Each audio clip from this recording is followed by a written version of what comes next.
like part of the issue. And then academia is great, and like I really enjoy reading research papers, but like there's so much research being produced, and oftentimes it's like just, you know, they're writing to a journal, like they're writing to fellow academics, which is fine. But yeah. Yo, there we go. That's the stream starting up. Might as well bring up chat. I've been really enjoying this game called Pixel Dungeon, and I beat it with the sorcerer. So I wanted to play it again with the warrior class. So it's a pretty good game to play when I'm, listening to Bridges. So that's what we're doing today. Pixel Dungeon is the game, and on Bridges today they have some multidisciplinary economist philosopher whose name is also Kyler. I'll restart it. I watched the first 5 minutes while I was setting up the stream, but let's keep going. The economy is such a personal experience. Like all of us have a personal inflation rate. Actually, give me a second. I just want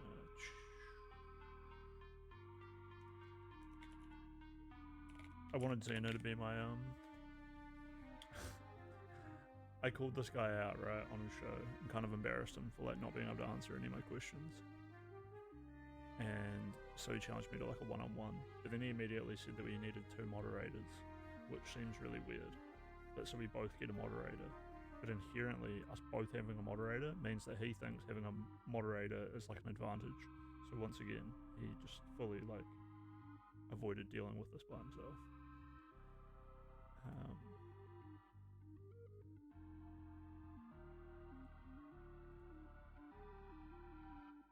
What a clown. What a fucking clown.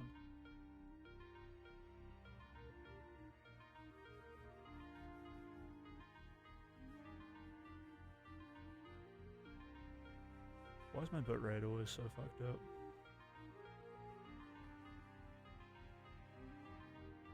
That's all good. Look, I got a sub from Rude Mudcrab while I was debating them, so that's really nice. I wonder who got the sub.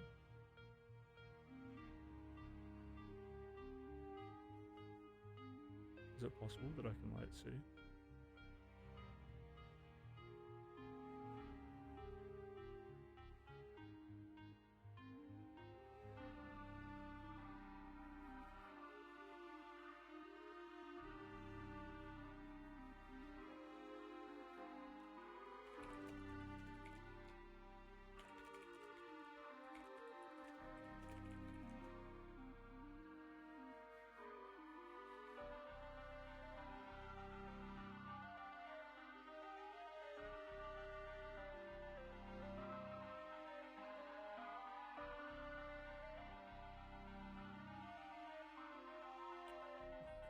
I gotta click for earnings.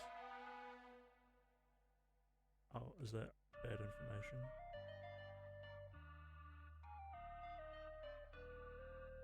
Train leaderboards.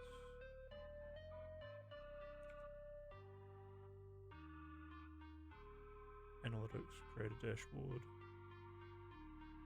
View details, subscribers, download subscribers list.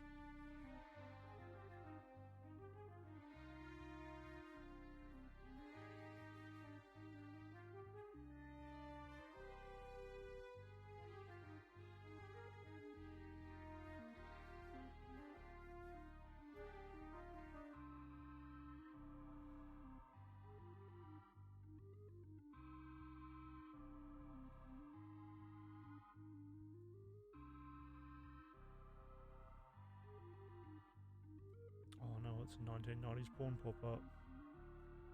Download is ready. If you did download automatically, click this link. Okay, let's actually go do this on Twitch.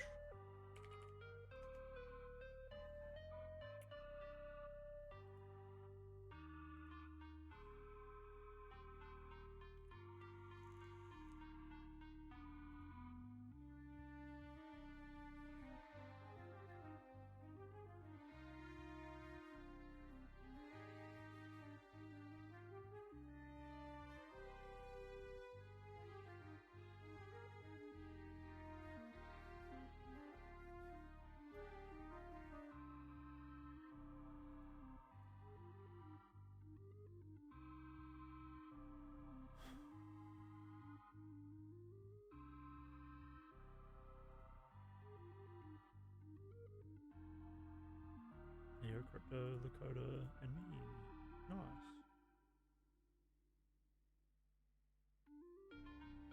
Lakota got the gift sub. Hell yeah. They must have picked Lakota, I guess.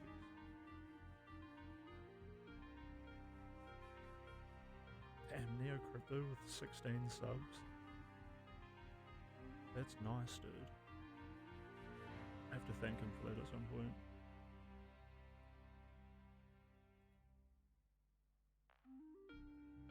It's very cool.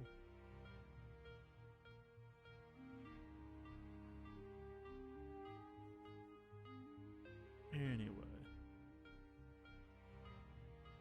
All of us have a personal experience with the labor market, and then whenever you talk about the economy, you're talking in terms of averages and medians, and people are like, that's not my story, like that doesn't resonate with me at all, and so it's extremely hard to discuss that. Yeah, there is no American with 1.9 children. Why do so many people argue for going back to a gold-backed currency? What do you think about crypto then? The majority of people that back crypto don't back crypto as a currency, they back it as a speculation vehicle. This would be a thing that people wouldn't expect, but if you're really big on crypto being a currency, then Bitcoin doubling should make you really upset. Yeah, you should be upset about that. I think GameStop was really interesting. AI is going to have to produce way more if they ever want to catch up to the valuations that they have. Like, this is just massively overvalued. Political question. Who do you think in general has better econ policy? I was just waffling about my debate that I've got coming up, Tape, and I just totally stepped on a trap. And I was thinking it'd be really good and kind of funny to have like Xena on that show for that debate. I don't know if you heard my waffle, but I was just saying like it's kind of cringe that guy wanted like us both to have a moderator, because I told him that he was like kind of a pussy for having all of his friends on the last debate, which was a change my mind debate. And then he immediately like said that we should have two moderators, implying that having a moderator is like some kind of advantage, and then just sort of like letting that fly, right? Just so I thought Xena would be a funny moderator, because then I would have like a hot black girl from Fresh and Fit as my moderator. So I just need to get the debate moved earlier than Friday, because she's busy on Friday. So if you see her, tell her. But I messaged her on Discord. And yeah, I thought that was a pretty good idea. Like Cherry would be funny, or like Aiko. Stardust would be like okay. My friend Dung Devil would be like a good debate partner, and probably just fun to like tie him into it. Or maybe someone even like Pumpernickel. It'd be funny having TC Baberto as well.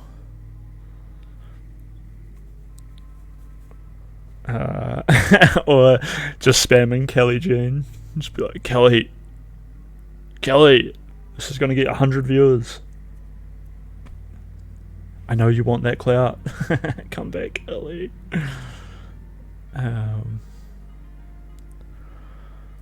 Anyway, this is my first level of the warrior. What do I want to speak into?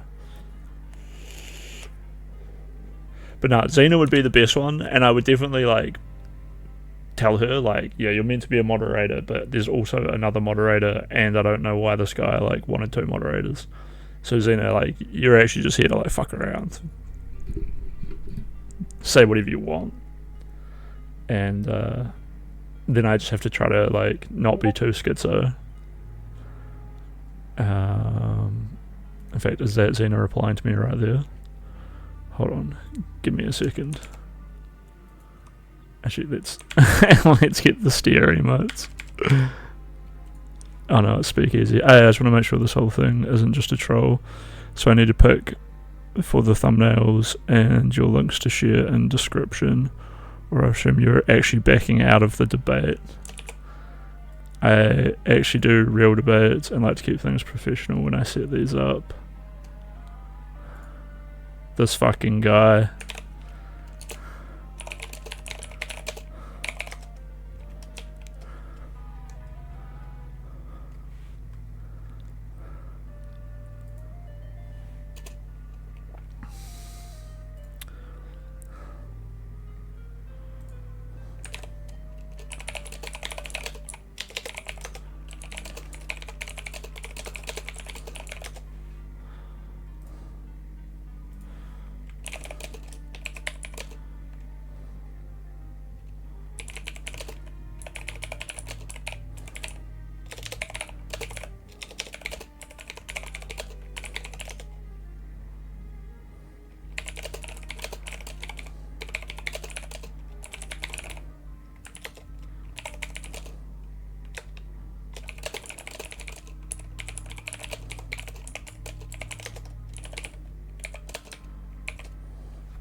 we got a couple of pictures. Oh my god, hopefully there's no porn in here. Send him this one. Send him this one. Actual philosopher crispy. Send him this one. Just rugged, down to earth, salt of the earth crispy. It's a fucking sick photo. This is 17-year-old crispy with a gun. Bomb, bomb, bomb.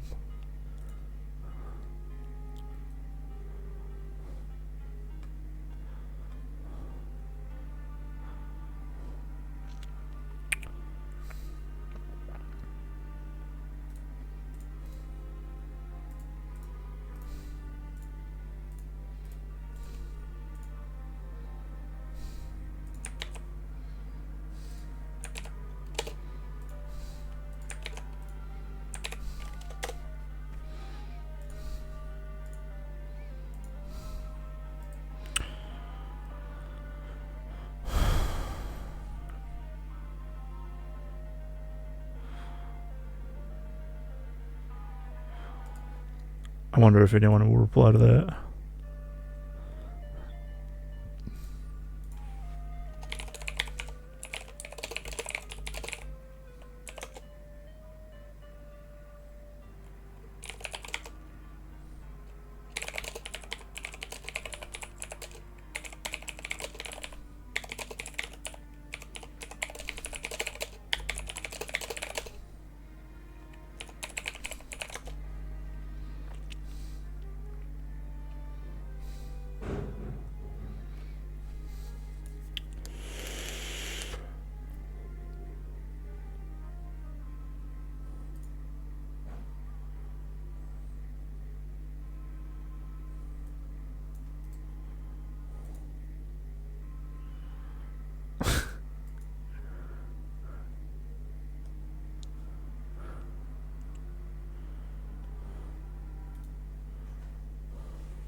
I think when I identified wands, I just had to pick them up and use them. It's probably the same for warriors and weapons. The warrior identifies weapons and armor when he equips it, so it's probably the same. When his shield breaks, his next physical attack will be 2 damage. His physical attack will be 3 damage. So I'd probably get the shield and then get the damage.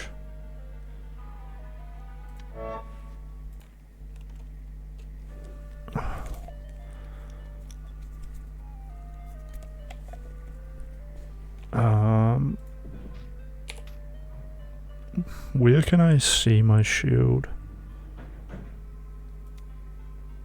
The warrior's broken seal is attached to this armor, providing him with 2 shielding. Okay, so I do have some shield. And I got this. And then I got 3 potions. So these potions usually sort of help you figure out the world that you're in. One of them is probably like a slow down time, because there was a time puzzle here, which fucked me up a little bit. But I have actually like fully healed. I sort of want to drink those potions to identify them, but I might as well save them for like when I run into a trap. I'll just start spamming the potions and see if one of them fixes the trap. Oh, I totally snuck up on that rat. Hell yeah. Okay, so purple potion is the one I found in this dungeon. I think I snuck up on that rat as well. I played the wizard last time, so I never really snuck up. Well, I did sneak up on things, but it was easy. Gripping traps. I'm pretty sure. Oh my god, I just clicked over there. I'm pretty sure these gripping traps fucked you up. Okay, so speed potion. I want a levitation potion. Let's. Okay, that was an experience potion. Let's take that to get some more damage. Nice one. Burning potion. What the fuck?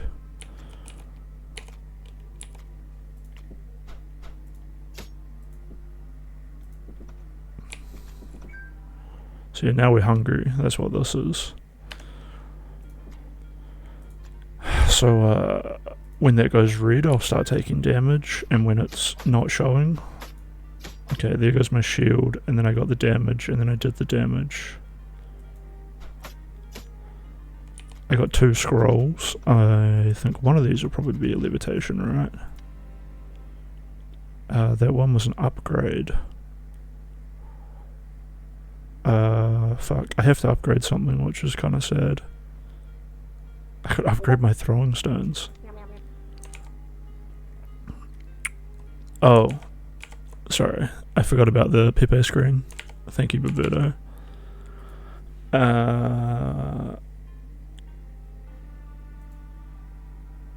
Thursday, August 15th, 10 PM ET. Hold on, I just have to read my messages and then send this shit to Xena.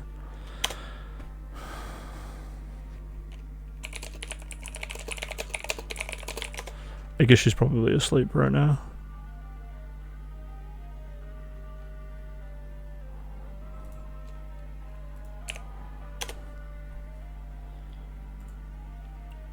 Boom, boom. Auto check Rage Cave. I posted a pic that you can send that dude, lol. Nice.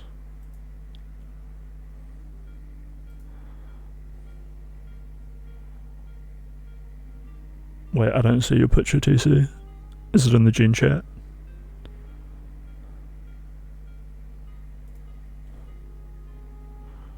Or is it in this? Jesus, pissed ass plug from Lakota.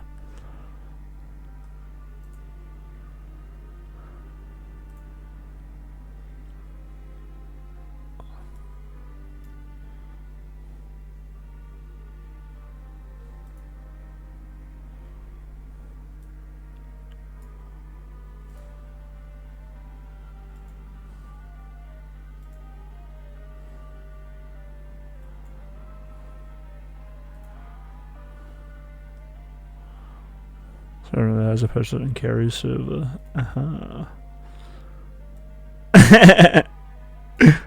That's a good one.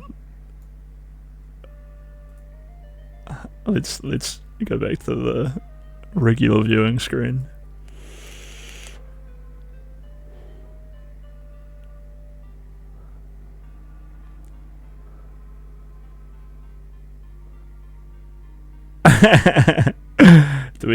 Maybe I should. Okay, that is a pretty good one. I feel like I could cut out the background a little bit better, although it's all good around the hands. It's just like my headphones look fucked. I like it though.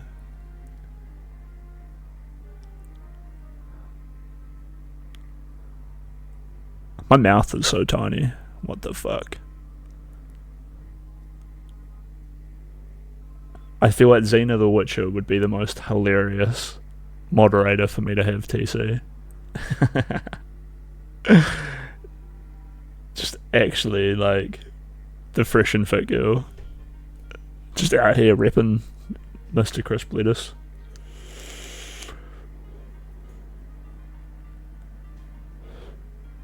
Yeah. Yeah, and like no ears. Although maybe if you just took the headset right out so it was just me with no ears, that would be hilarious. Give me some cat ears. That'd be sick.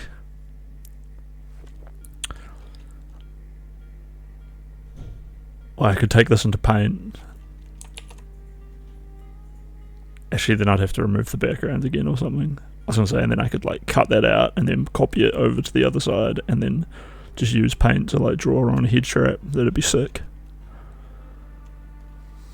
I appreciate the work though. Bob's a cuck. What's the deal with Sandman? I don't really remember many of our interactions. It's just such a troll.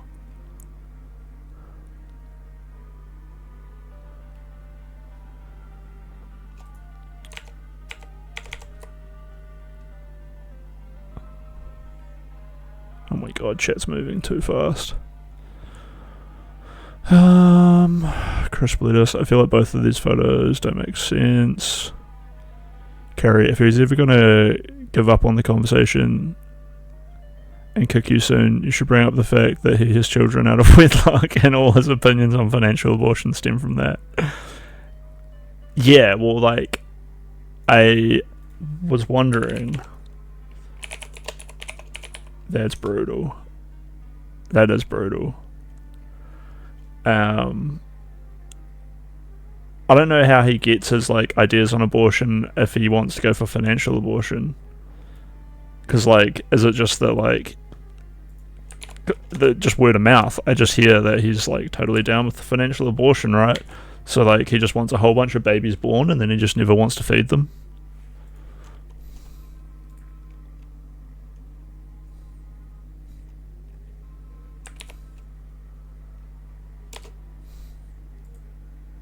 Jesus, that's a long link. Pretty sure I got a photo of Destiny doing the same thing here.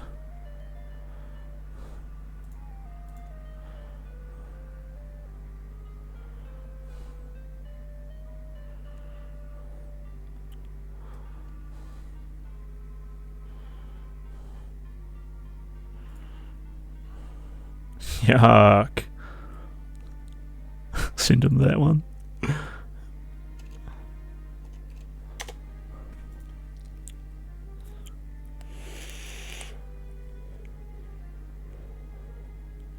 He seems like he deserves it. Yeah, he does. One thing I really want to rip on him about, especially when I'm like, hit him up and just be like, yeah, you just have this like egotistical idea that like your entire fucking stream is just whatever you want to happen happens, and then you tell me that I'm like emotionally grounded when really like you can't answer any of your questions, and you're like, oh, but this is gonna become life. If anything, like I'm like way more respectful of emotions than like you guys are, so you can't really say that my arguments are an emotional fallacy, considering like you just want to honor like a clump of cells that has no emotion. If I just like cut my arm and leg off and then beat you to death with it, are you going to like charge the arm and leg with murder? Or are you going to charge me with murder?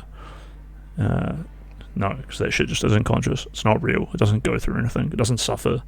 You should never be beaten to death by an arm and a leg, even if you beat them first. A severed arm and leg. Sorry, my brain just schizoed out for a little bit there.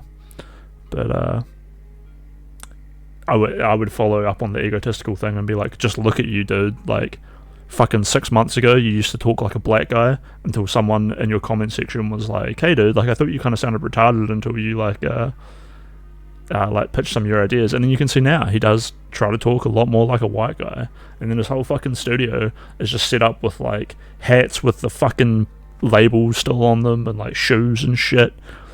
He's literally just like a shallow empty man with like no ideas in the back of his head, whose fucking entire sense of success is by just putting like materialistic objects up around him and then just being like, haha, yes, virtuous high ground that like it's life and you can't like get rid of life. I just want to reduce all suffering, was literally something he says. Fuck that guy, bro.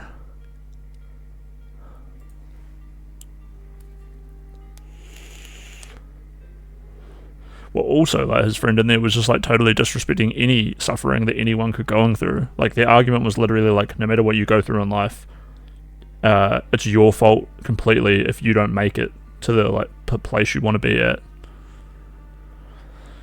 Jesus, I just clicked that link and weightlifting's on. That could have been an NSFW and I would not have known. But yeah, that guy, that fucking guy.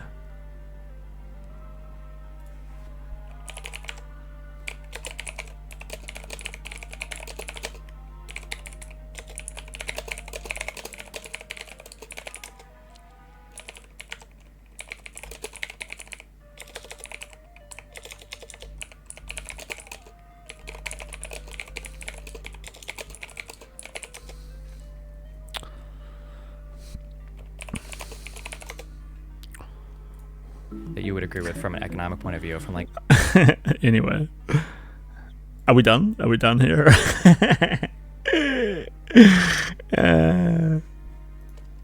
Maybe just the first one, Roberto.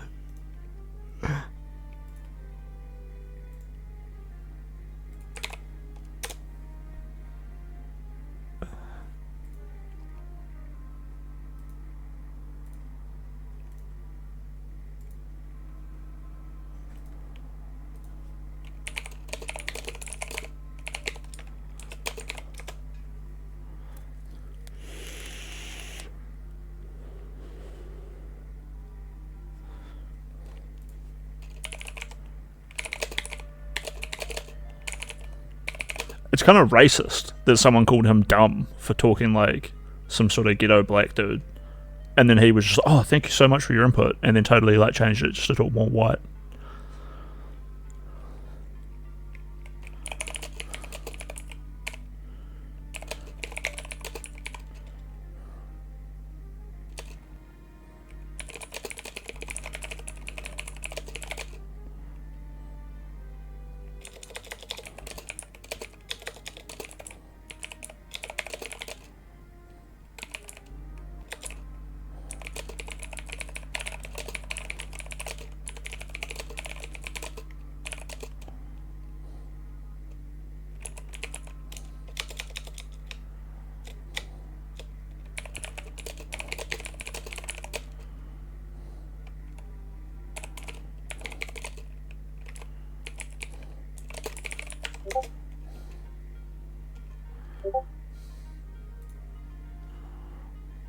Oh, Cena.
How do I get a download of the VOD. I guess I can do it through a third party off Kick, right?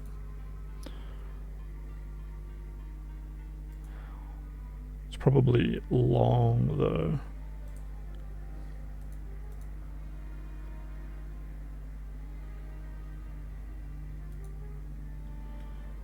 This is yesterday's one. Was it round 20?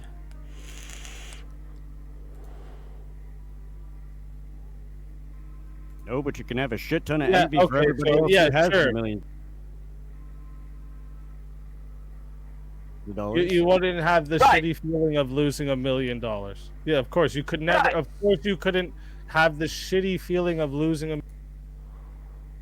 Capable as other people, and when you're in like a better situation than other people, as if you're the kind of person who gets to make whatever choices you want whenever you want, it's kind of rude of you just to like let other people know, force them to like live with their decisions, even though they don't have to. Yeah, You know, a lot of leeway we give people. you know, I just you make a force people. decision, you have a consequence. The good argument Because there you're is attacking like, if I get sunburn and then get cancer, should I just have to like die of my cancer as a result of like? Conceptually, is on your side. I get what you're saying, but why can't I do both? It's just input and output, so there's no actual agent, so there's no actual conscience. Look at the pizza I think boxes. I don't think you got offended. That's true. I think Plenty of human We're life arguing potential in their about own country. abortion, my fella. So are you saying that the immigrants' fetuses just don't have the same value? Who said Or that? are you making some sort Nobody of other said that. We're talking about Okay, well, if you didn't say that, then immigration. I don't see what this has to do with this debate. And it seems like you just tried to gish gallop your way into like. You just tried to no. gish gallop your way in by bringing in immigrants. So what are you talking about? No, you gish galloped. Fucking did- losers, dude. Mankind has ever created is funded by just bodies, you'd be wrong. That's The Side of the industrial immigrants complex won that the Civil War. mankind has ever created is funded by.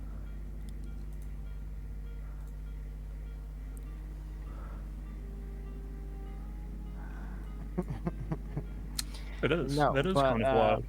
We kind of do well, have like a There's a problem with that. Bro, I got so many good just moments of silence where they just sat there trying to think of something to say. And then there's that other part where I'm like, is this a fucking aquarium? Because you guys are floundering. No, I know you're floundering. Do what you want. That's totally fine. Yeah, and part of that is getting rid of abortion, so you can't No, I just don't- get, I would- that get out would of be illegal jail. preach. You have a get out of jail. Oh, what? This is Ridiculous the whole time?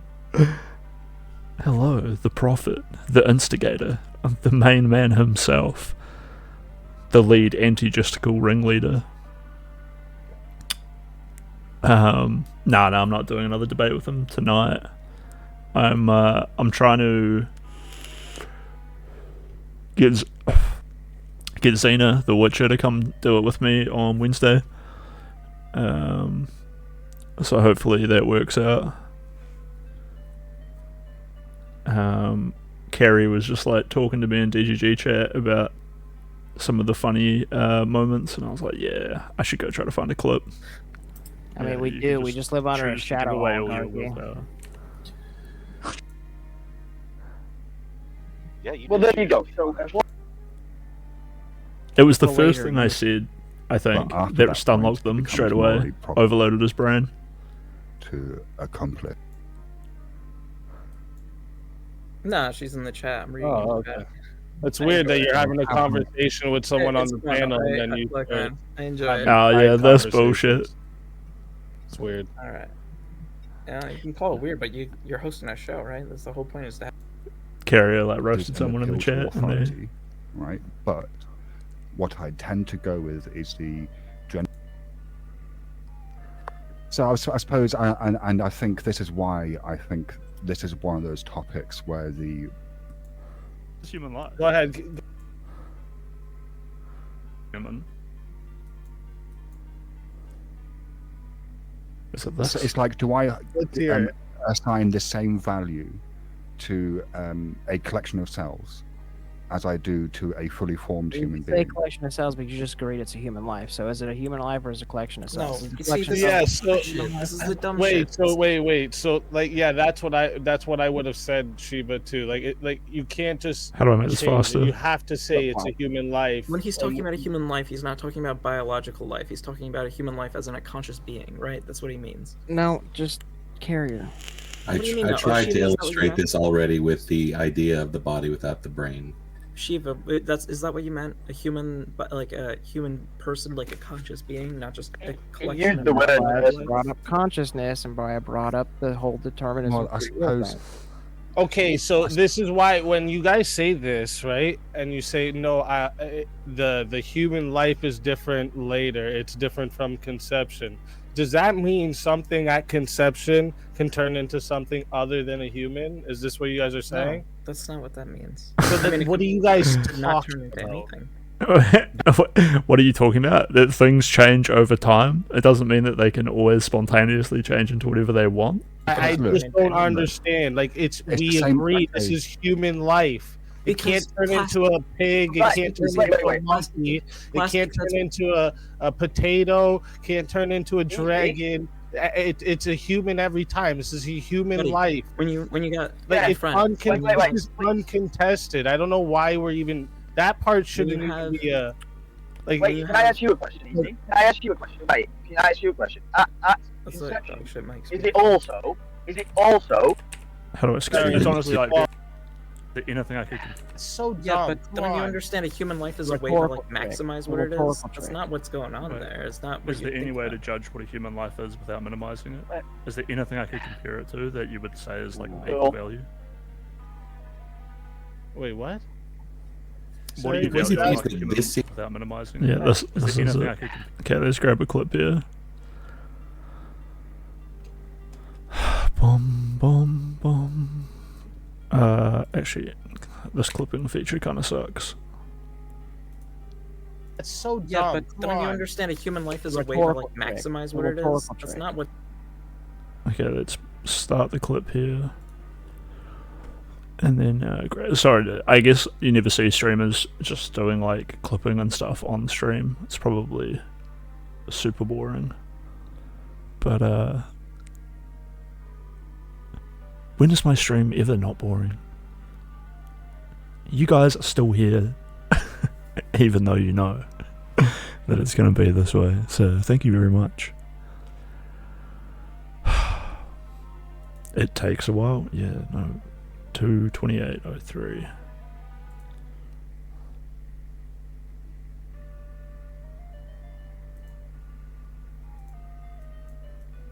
Into a dragon.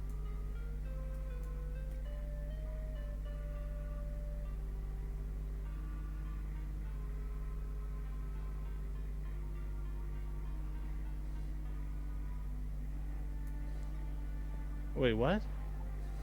What do you Sorry, value like human life is without? the way to minimize what you are. That's so dumb. Yeah, but- If I refer to you, I'll just say you're a clump of cells. Clump of cells also too.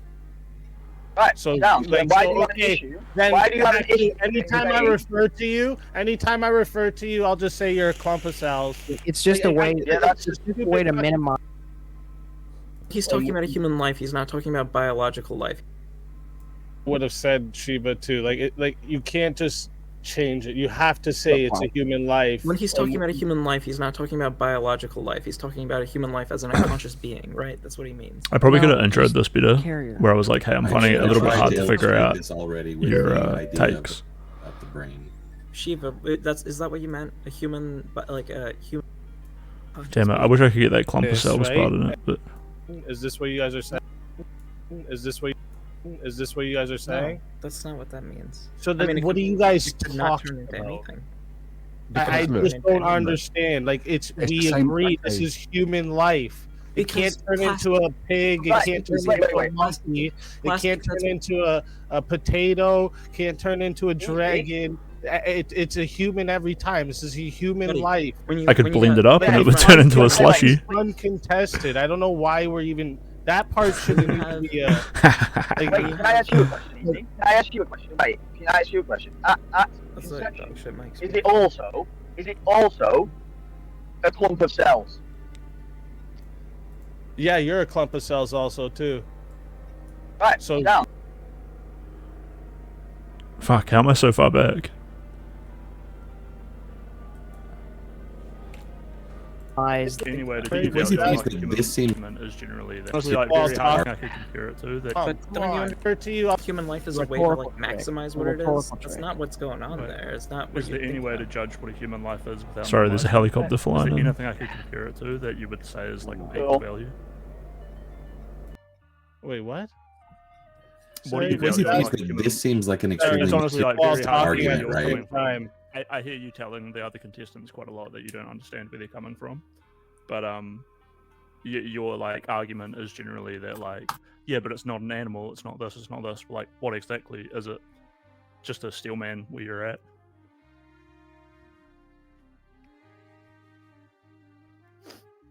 You can answer.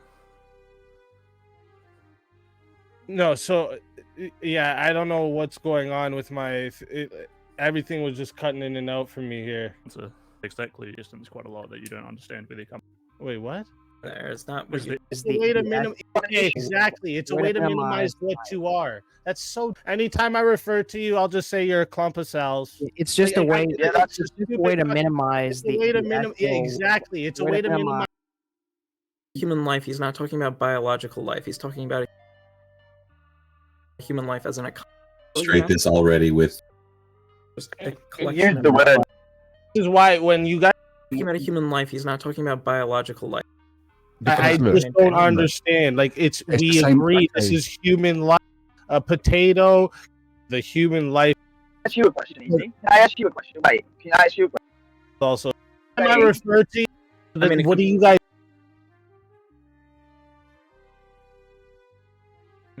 Is there anything I could compare? So dumb. Yeah, but Come when you on. understand a human life is You're a clump of cells. It's just a way. Yeah, that's It's just a way to minimize It's a way to the minimize. actual- Exactly. It's a way to minimize what you are. That's so dumb. yeah, but Come when you on. understand Like a Well- peak value. The contestants quite a lot that. Rhetorical that's trick. not what's going on Right. there.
Fuck, dude, my microphone was off again. I muted it because of the helicopter, and no matter how much I like set a mental reminder to turn it back on, I forget. It's okay. I was just saying horrible things about that dude. So, but yeah, I like flicked my scene, and that like changes the way my desktop audio like came in and out. But I changed it around a bit. In fact, I could crank these up. And so it should always run it through this desktop audio rather than like this Discord audio, which I turned down. And then some of the scenes don't have that Discord audio, like this chatting one doesn't have it. And this is the one that I was using, so you couldn't hear what he was saying, which was kind of lame. Bum, bum, bum, bum, bum, bum. No one replied to my shit. What did Carrie get muted for? I need Ask Gains, and yeah, true. Carrie does need Ask Gains. Slim Arms to compensate for my shit ass here. Bye bye. I think Carrie's here is great. What were we doing anyway? We were trying to get a levitation. And I kind of want to chuck this on. It could be cursed. No, it's not cursed. Okay. It's just unidentified. So let's detach this and then affix it to this. And okay, I have to identify it. That's okay. Okay, I just got fucking weakened. Oh, the helicopter's leaving. How much is that coming through the mic anyway? Quite a bit.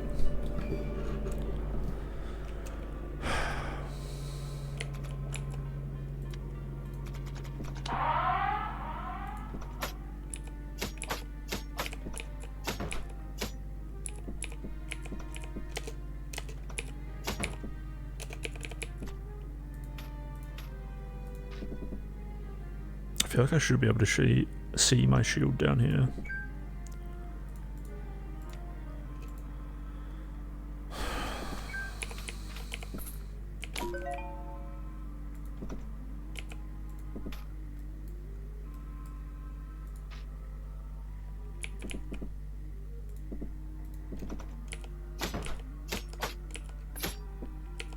I run back to the door because they lose line of sight on you, even if they're right next to you. But once they lose their line of sight, then you can get like a guaranteed hit. You floated up into the air. Perfect. Magical catalyst. Nice. Oh!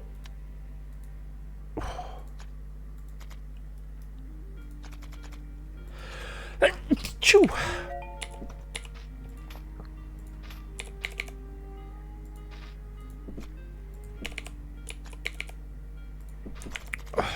Weird little thing. Sorry, I'm just checking my microphone again. Okay, so that's all good.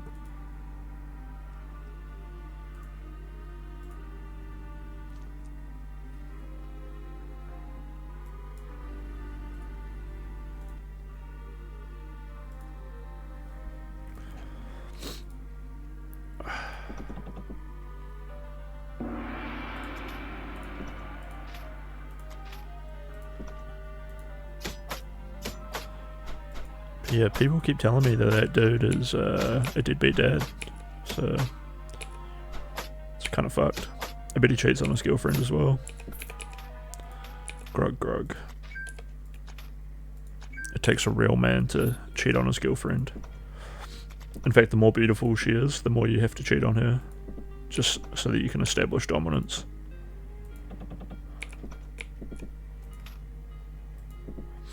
God, no matter how rich or famous I am, I would never cheat on the ones I love.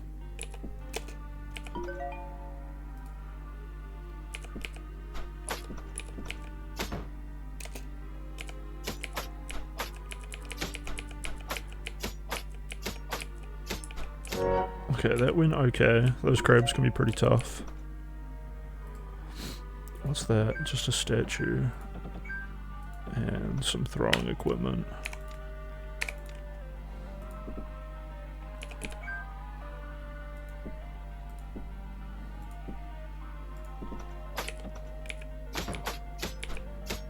Nice. Got a really good hit on that crab.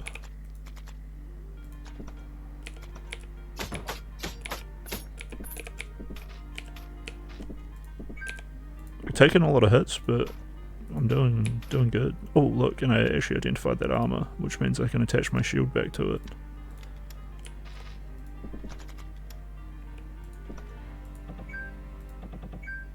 And this is the alchemy place. Scroll of upgrade. The scroll will infuse a magical weapon or armor with some degree of control over which the magic is imbued. Stone of enchantment. Scroll of upgrade is like the default way to get good stuff. I need some more energy and a potion of strength. Potion of strength is nice. I sort of want to upgrade that immediately to... Okay, the elixir of might is dope, but it's 16 energy. The potion of mastery is really good because it's like 2 strength, but only to 1 item, which is good later on when I want to equip some of the tier 4 and 5 stuff. So maybe I'll just use that regular potion of strength for now.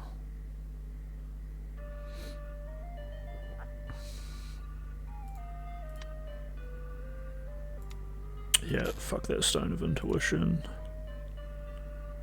Seed of fire bloom, don't really care. Storm of whisper visions that hang in the air, anything caught. Yeah, I don't really care about that either. Okay, so now I got some energy.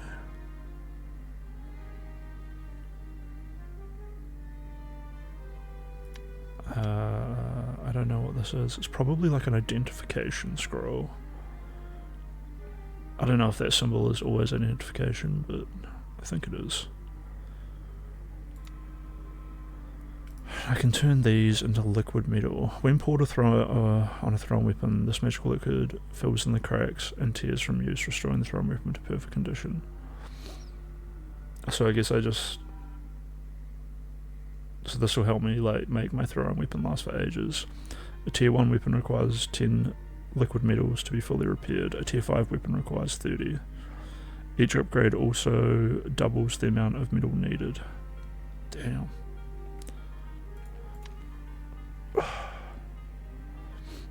What did I really want to put in here?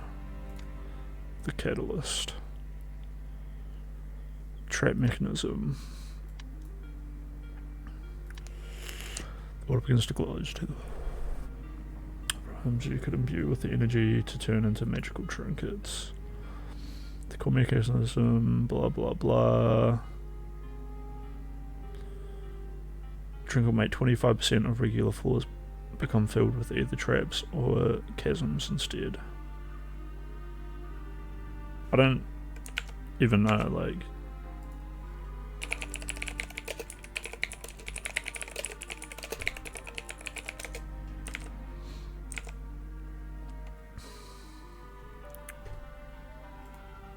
What is this trinket good for?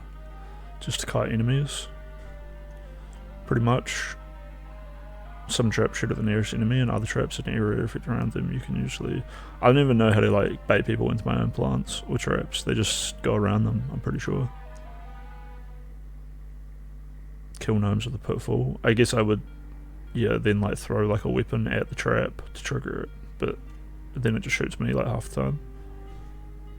Get yourself a Wonder Blast Wave or Ethereal Chains and you'll learn to love traps and chasms everywhere. Okay. Parchment Scroll.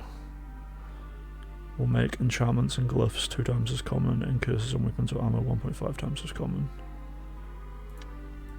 It's kind of cool. It'll reduce your vision by 12%, but also grant mind vision on enemies. I guess we'll do the Parchment Scrap.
Okay, that's cool.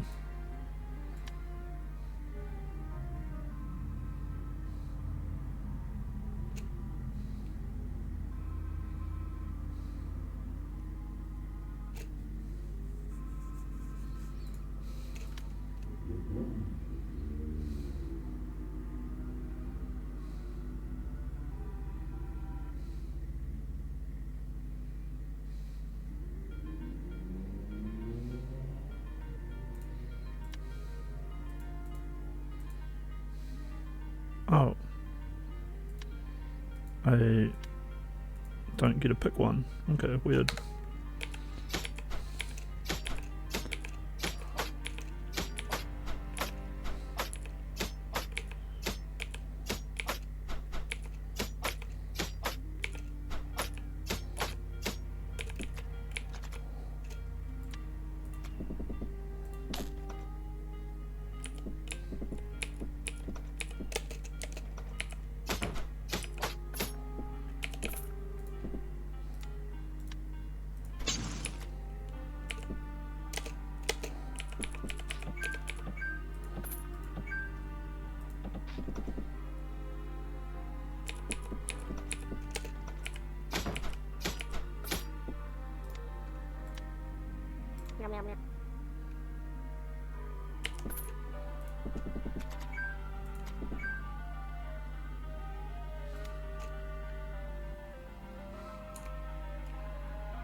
It is a dazzling curse. Sometimes blinding everything that can see them. Well, hopefully that doesn't turn out to be a huge downside.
Oh shit, boss fight.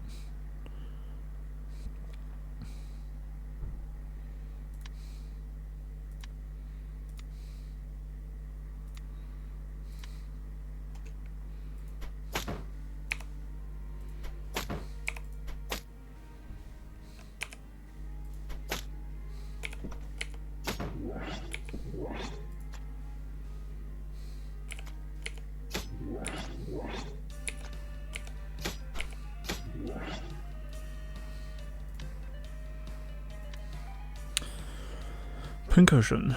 The thrown weapons you've used against this character are currently stuck to them and will fall to the floor when they are defeated. He's also raging.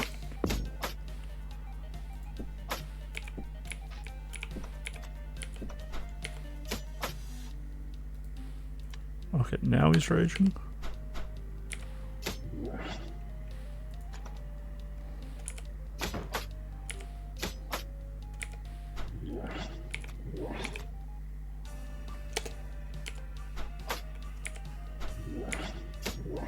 Oh fuck.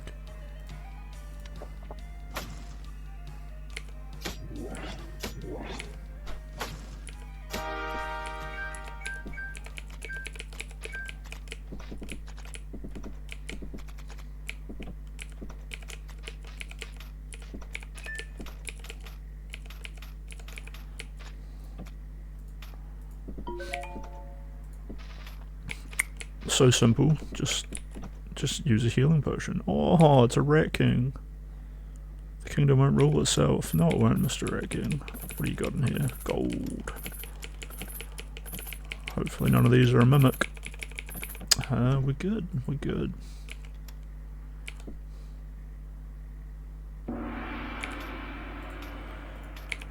If anyone has any like music requests, or if you're just enjoying the in-game music, you can make no requests and hope that no one else makes any.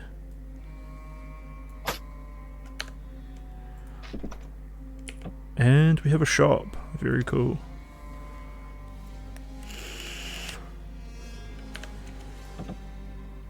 These arcane stylists are like pretty terrible. Is the throwing stone good?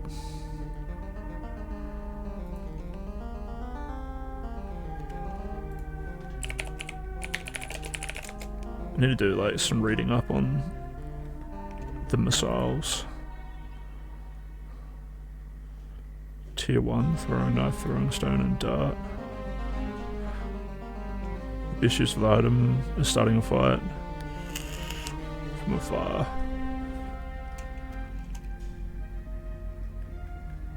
So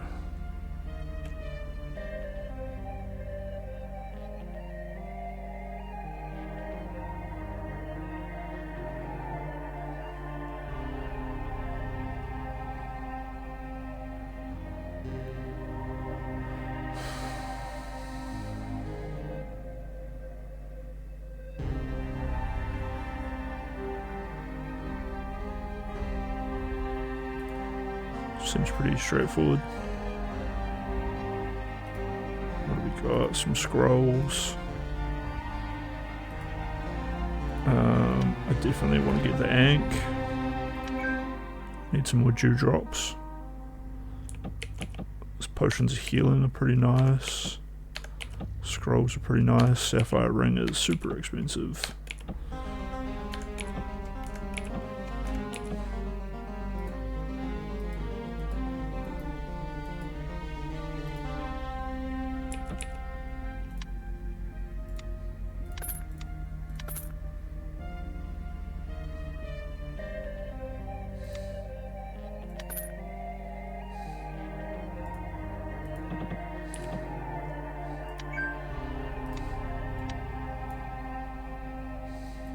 Just leave the shop.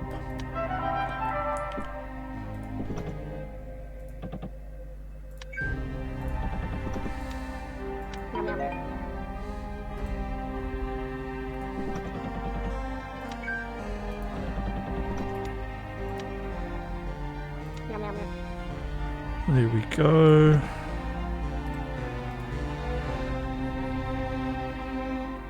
Let's take the silver potion as well. Get out of my shop. Get out of my shop. You're not allowed to be here. Ah, fuck.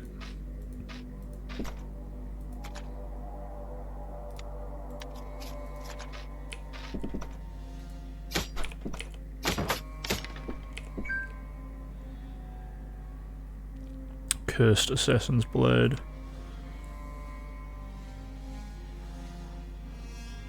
Or maybe it's just an unknown Assassin's Blade. Tier 4? What? That's huge.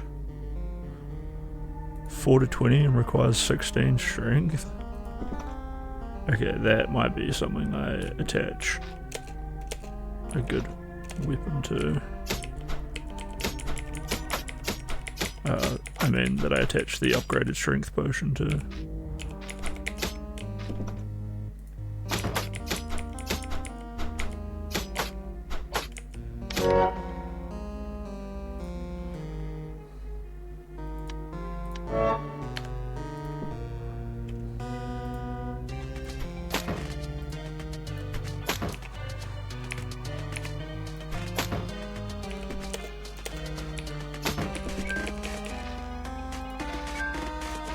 And we lost a throne star.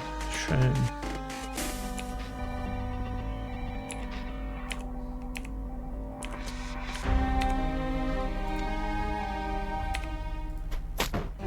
So there's strength potion right there. It is.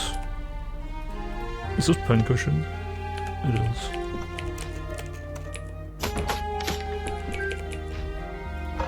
Fuck.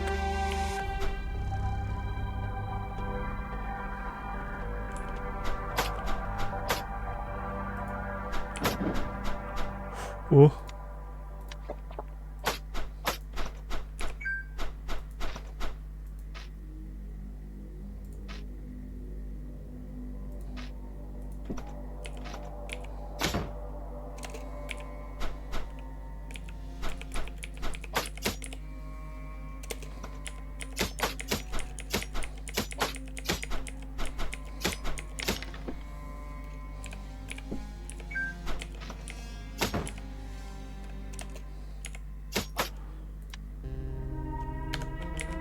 That's a mimic. Oh, look, it's got a wee mouth opening.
Oh, fuck off.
Should I just go for one more strength to get the mail armor and then work on bringing the assassin's blade down?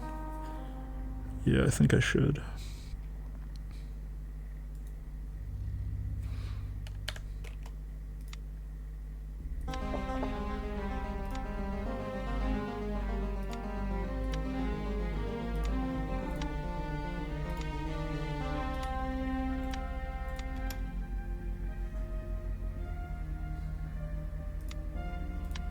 Meow meow meow. Meow meow meow.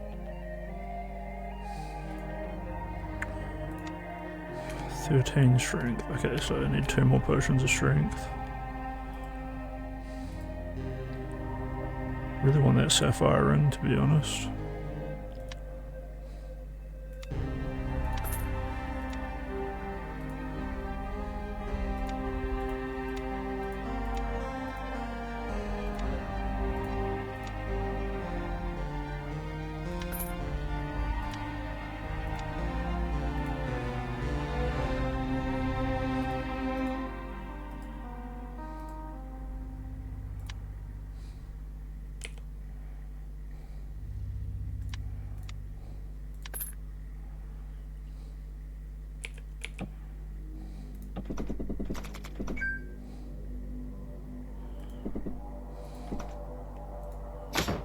It'll be my potion of purity to get me through that gas room.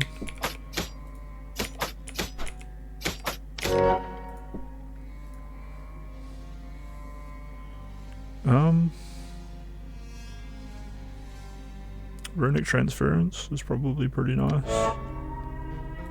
I don't know.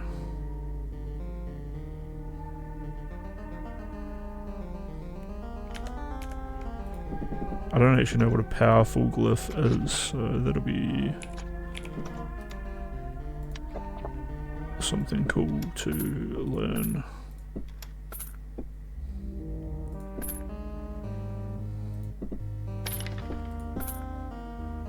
Oh, that was totally worth it. I could try to pick up some of this grass, but it'll cost me a bunch of health, so let's just get out of here. And let's go buy that ring. Come on, Ring of Strength.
I thought that was going to give me armor, but it just paralyzed me.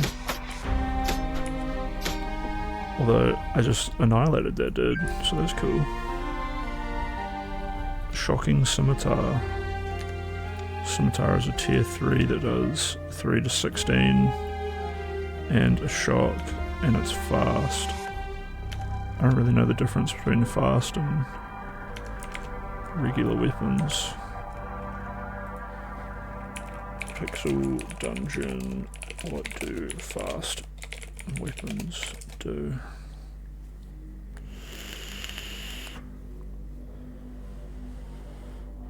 Speed slightly increases your overall damage per second on dumped weapons and weapons that naturally do a lot of damage, and gives you more opportunities to proc on hit effects of your weapon. However, the lower damage and altered speed reduces the effectiveness of your surprise attacks, and low damage weapons will struggle to pierce enemy armor. Damage does the exact opposite. Surprise attacks become more effective. This surprise will incorporate the weapon's entire damage roll. In addition, low damage weapons that may have been having trouble piercing armor will pierce much more easily. However, the damage per second outside of surprise attacks decreases. You get less chance to proc on hit effects, and attacking slow means that enemies get more actions than you in combat, making armor much more important and mandating that you one-shot pretty much everything in one go. I tend to augment speed or nothing but default, since speed's drawbacks are rather easy to play around if you know what you're doing and you get a net benefit. I usually augment damage if I benefit hugely, but one of its perks, this assassin plus surprise attack berserker, increase damage of weapon while letting you invest mostly in armor, which protects you from enemy attacks which will turn you blind, which in turn build your rage and boost your damage further. Yeah, I think adding damage will help, because I already get the thing where if I kill someone I get a free attack. Also, certain enchantments benefit more from damage, especially kinetic. The kinetic enchantment depends on your equipment and class. Okay. So I don't know if it like... I probably because all I do is like press Q and then I say I hit him once, Q. So I wasn't sure like how speed even helped. But it's not like... Well, I did say DPS increases.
This is cursed, but I'm gonna wear it anyway.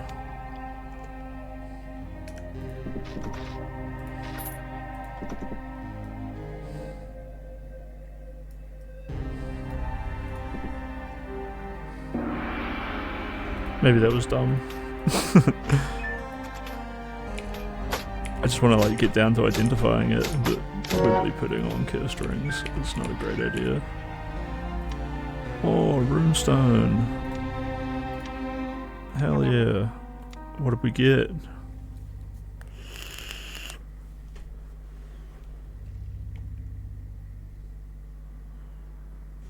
This allows to pull engines to tall grass. I gotta figure out how to step on tall grass without breaking it, I guess.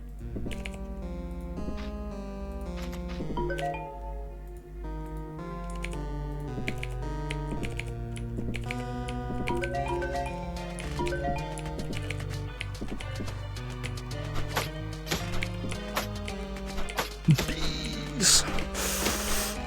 Bees.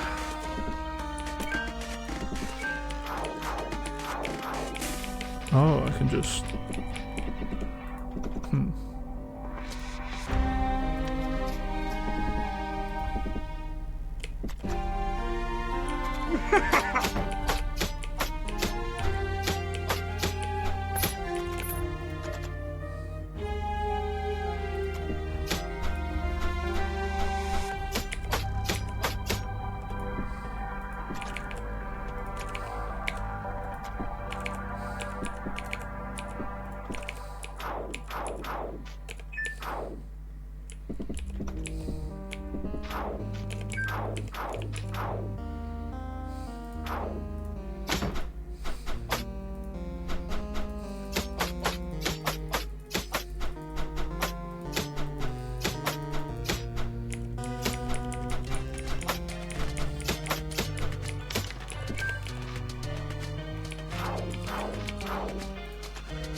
Yum, yum, yum.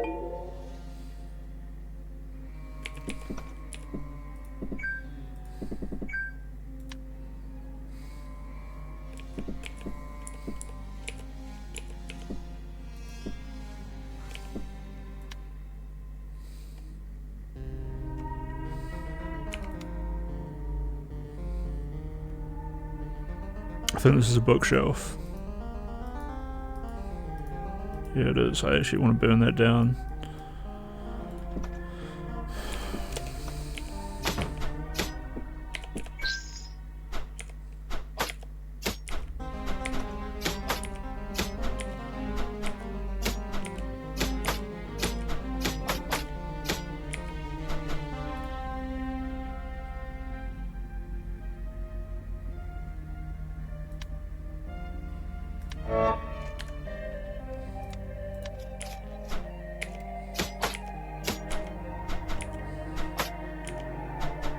Oh.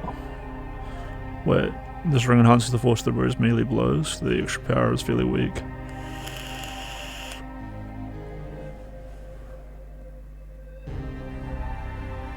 When unarmed, at your current strength, this will deal 4 to 21 damage. With a weapon equipped, this ring will increase damage by 1.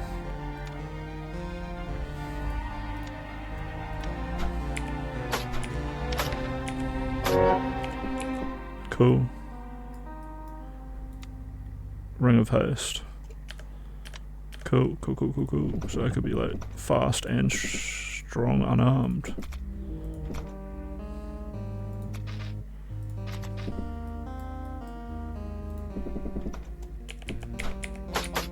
Yeah, get punched. Oh, 14 damage. Huge.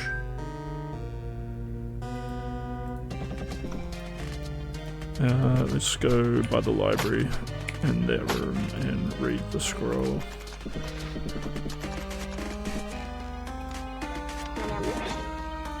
Okay, we recharged our magic and we gained the ability to sense other creatures.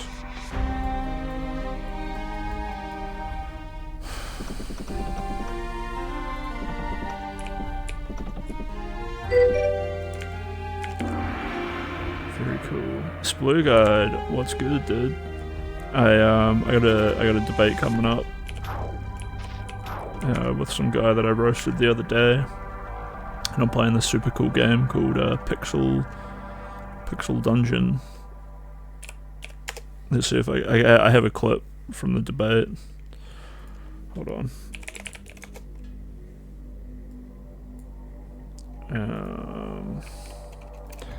Let's just see if anyone's added me.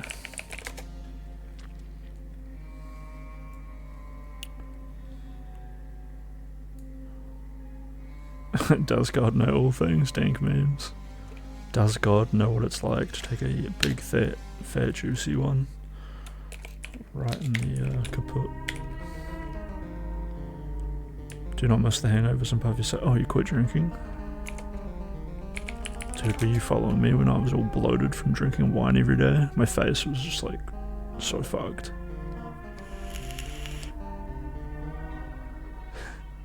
Were we drinking together?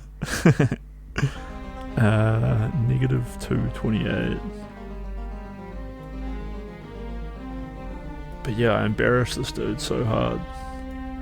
He's a Andrew Wilson clone, if you know who that is. And it's not like I'm a super serious streamer. You can answer.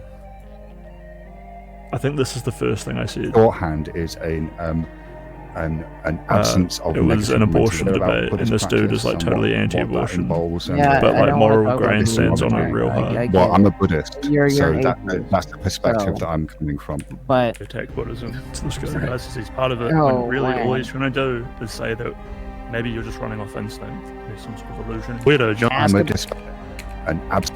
again, that's that I have a self. 228, A human- 233. Okay, no, I went the wrong Not way. that involved. What we do is say. No, that's not true. That's not true. I've never denied volition. you have almost becomes impossible. I mean, Right.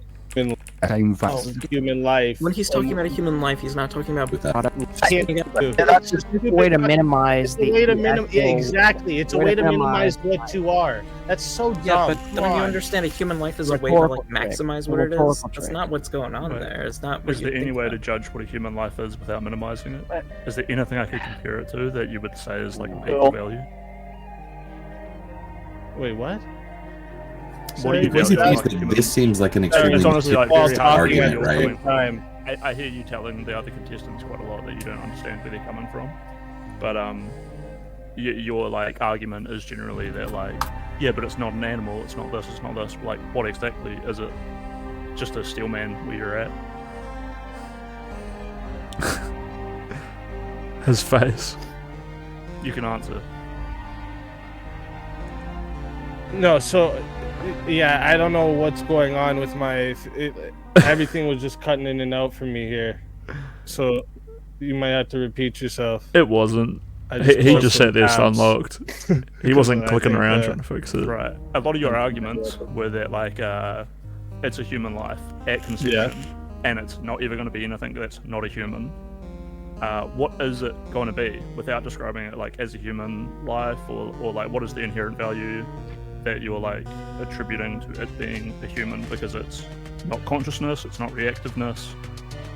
Is it just like the potential of it to become a human? I think it's No, the it's unique. it's a unique human. It's a human life. Yeah, the language is messing with So I your think brain. it's the unique genetic code. Is like a human life. These- Yeah, that's what Yeah, they have to say. yeah, like you share the same DNA. You share this. I don't know if you guys like have heard of like even when this happens, there's like a spark of light that shows when it's scanned. The moment of conception. Well, life isn't light. Well, right, I know this, but this is on a. Oh, so but when you guys so what you're doing there, right? What you're doing there is like me saying, oh well, fuck, you're not brainwaves, so how do you fuck is consciousness? You're not fucking brainwaves, idiot. Like that, what you're doing there, like, it's lucky you you guys can tell me always that, try to like, I'm minimize what I'm brainwaves. saying, but then I could just do the same thing with your argument. Your argument is consciousness, as something that we. What do you we think not my argument only- is? That we not only. Excuse can me. act- What is my argument? He hasn't. Get stated shit on, an bro. He just wants to keep fucking talking. Easy. What is human life? Go ahead, keep talking. Go ahead. What is human life? You can answer. What is human life? Are you basically just saying what's human? That Yeah, sure. What is When human? I'm thinking of a human, I'm thinking of 2 legs, 2 arms, a head. I mean, That's it's not what a it's zygote got. That's It's like it's almost so an bad, impossible Faith, question to it's say, but ridiculous. it's Okay, a zygote. I'll ask I you even for gave his you an nervous answer. system. Is human the potentiality to develop into No, a it's not a fully grown human? Is it like the chance of like waking up and becoming conscious? Are you talking about Is a it- fully developed human? Are we talking about at the very beginning? Are we talking in it There's is many stages of human life. Human So, life. like, What, it's what makes weird. you look at a clump of cells and be like, that's a human life? what it is, and it will become a fully developed. You're a human clump of over cells time. right now. You're a clump. Or- I guess another. Yeah, I am a. clump You of are cells. technically a clump of I'm neat. cells. You can So call me is dirt if you everything wanted, else but that's it wouldn't alive really at be an all. answer, would it? Let's just. You know what a zygote is, right? But like when you see conception, what about conception is of similar value as me? You have the same genetic code as whenever you were that little zygote. Yeah. And that zygote, if left unimpeded, grew to make you a fully developed human being.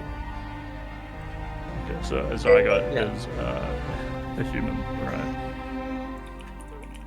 Am I allowed to post links in your chat? All right. Thanks for giving me an answer. Can a human Is that a not human be a to you? zygote without being a human? Can it not? I just get so upset when I ask for a steel man and call me bad faith, and then tell me that my argument is just this or that, and it's like, how can you call me bad faith and then assume my argument when I don't have one yet? I don't know what my argument against you would be yet, dude. Oh, this little dude just get homed. But yeah, that guy got pissed off with me eventually and challenged me to a 1v1. Andrew Wilson is a fucking loser, man. He got blown out by Destiny so hard. It's very satisfying.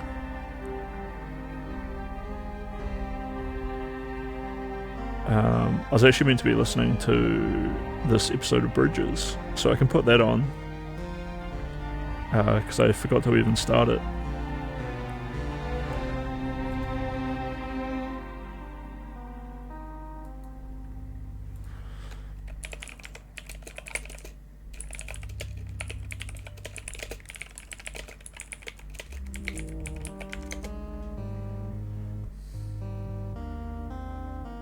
Carrie's been ragging on her hair all night.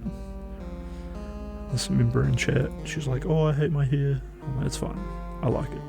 It's good, dude."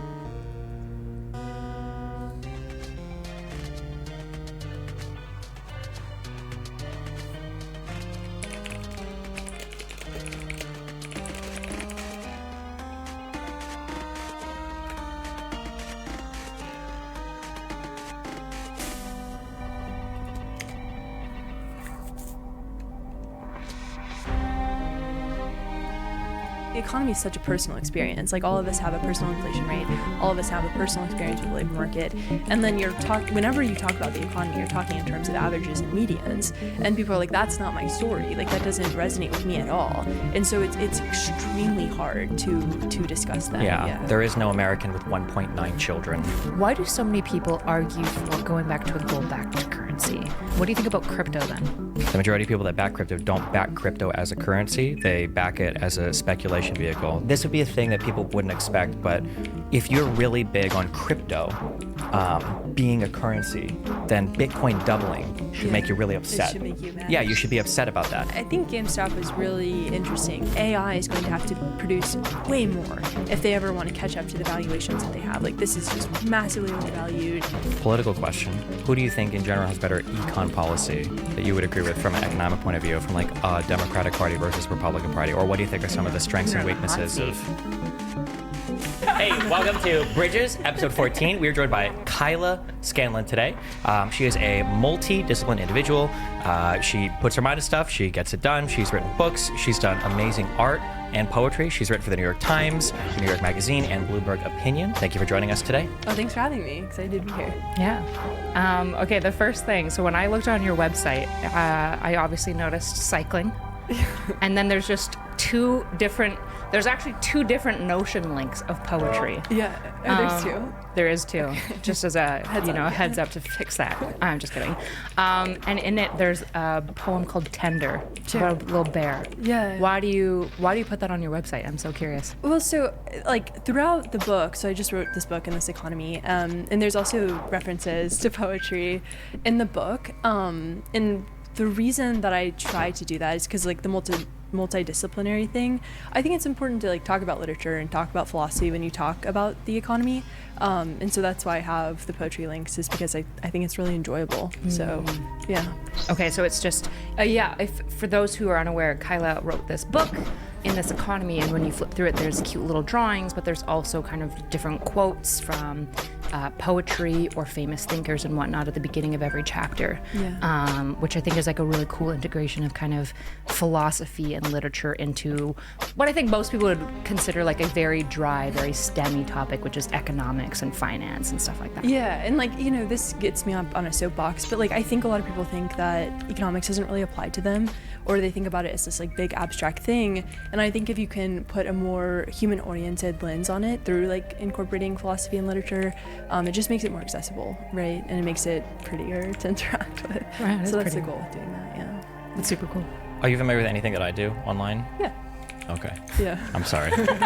Yeah, we know you. No, it's okay. Relax. So one of the big focuses that I've had probably over the past couple of years, especially when dealing with conspiracy theories, is I'm frustrated about the lack of, I'll say, research in big air quotes that public alternative media or sometimes even mainstream media people do when it comes to talking about a particular subject. And I'm equally frustrated with academia because it feels like they have abandoned the public discourse to insane people on YouTube and on TV.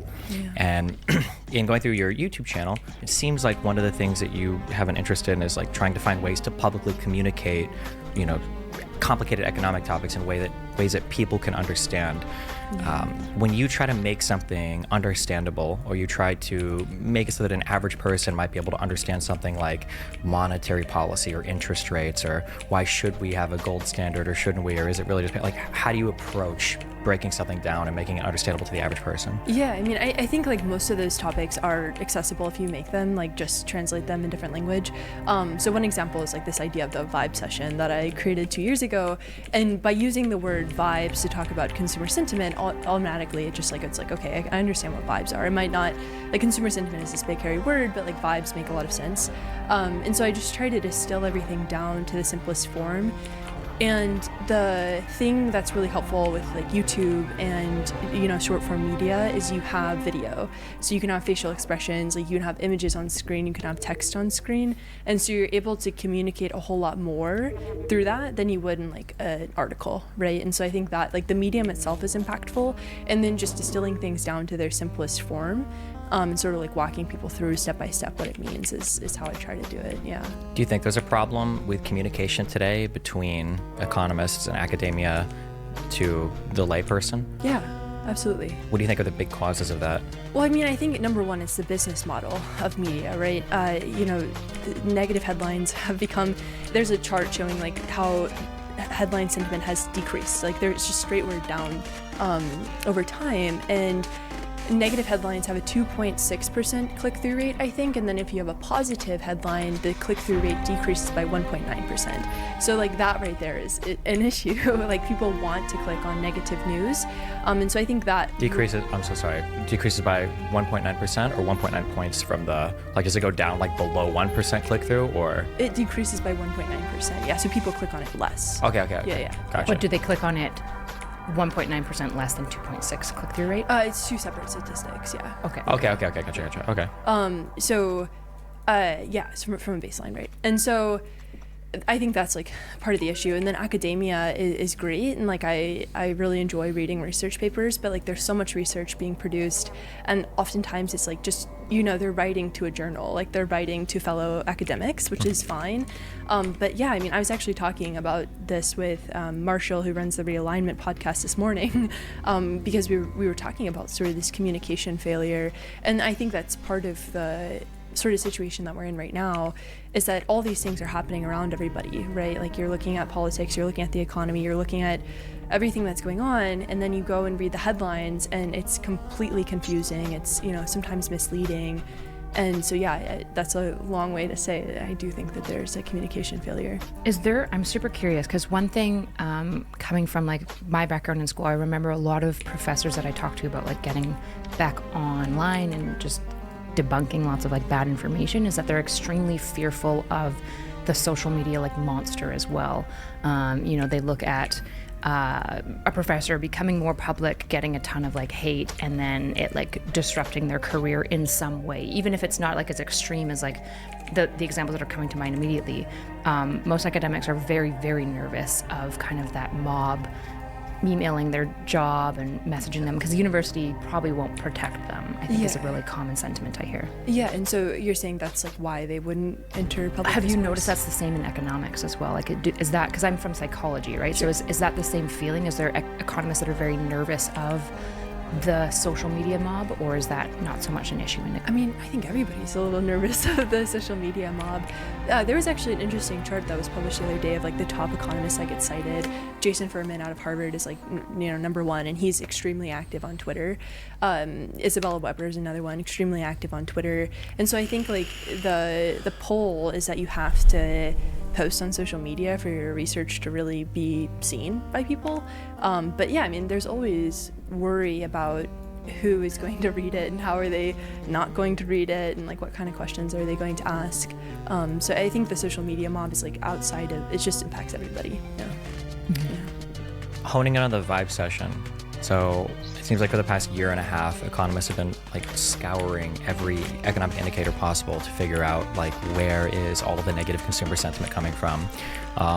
It feels like the majority between what I've seen in the Wall Street Post or Financial Times seems like they kind of center on it's just like politically oriented consumer sentiment. Other people are trying to hone in more on things like People point out like consumer savings rates or other like very like types of, I've seen like derivative things like rates of percentages of to try to like find where the consumer sentiment is. Do you think ultimately when a person has a feeling about the economy, about whether they're doing better or whether they're doing worse, right now it seems like the overall perception is that things are not good.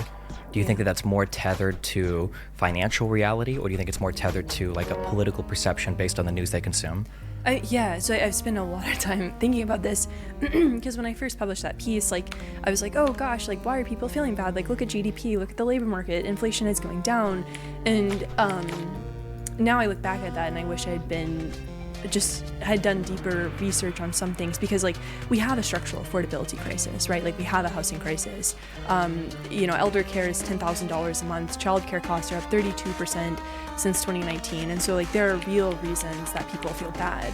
And so oftentimes the vibe session will be taken out of context and people will be like, you just think people feel bad for no good reason. I think the vibe session is more this idea that people feel far worse about the economy than they should, considering where we are. And the worry is that when the economy, if it does enter a recession, what will they feel then, right? Like how bad will consumer sentiment be then? And so it's really about like managing expectations and how do you sort of explain to people like what the circumstances are and like how much worse they could get. But then I think going back to the point about media, like a lot of it is media headline, right? A lot of it is the news that you're consuming. We're in a post-truth society, and that is alarming. And so of course people are going to feel bad about that as well. I'm so curious, and again, assume that I like know nothing. Like I'm a layman when it comes to all this stuff. So the biggest gap that I hear as a layman as to that could explain to me why the economy is so strong, GDP is so good, as you said, inflation's growing slower than it has in quite a long time, is that housing. I see a lot of people point to housing and that being like rent is like 50% of most people's income, or mortgage and utilities and stuff is 50% of the income. Is that the main thing, and is that even different from before? Because I don't actually know, like, was rent usually about 30 to 50% of people's income? Has the housing changed a lot? I know we have a housing crisis. Is it actually this major difference? Does that explain a lot of the fear, or? Yeah, so rent used to be 3.5 times the median income, and now it's 4.5 times, or housing cost, 4.5 times the median income. And so the rule of thumb is that it should be no more than 1/3 of your income, but a lot of people are paying, as you said, 50%.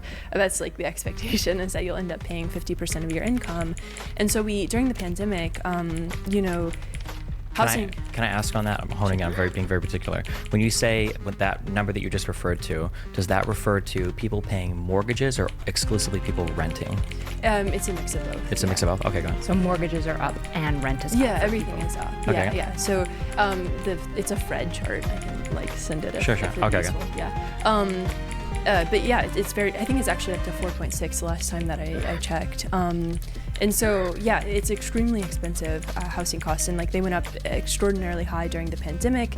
I think the San Francisco Federal Reserve said that had a study coming out that 24% of the increase in housing costs were due to work from home. So people moving into a home, they're like, I'm going to build my office here, I need more space.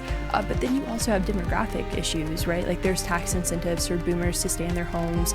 Boomers own more 4-bedroom and 3-bedroom homes and millennials do, and so you kind of have this stagnation that's happening in the housing market.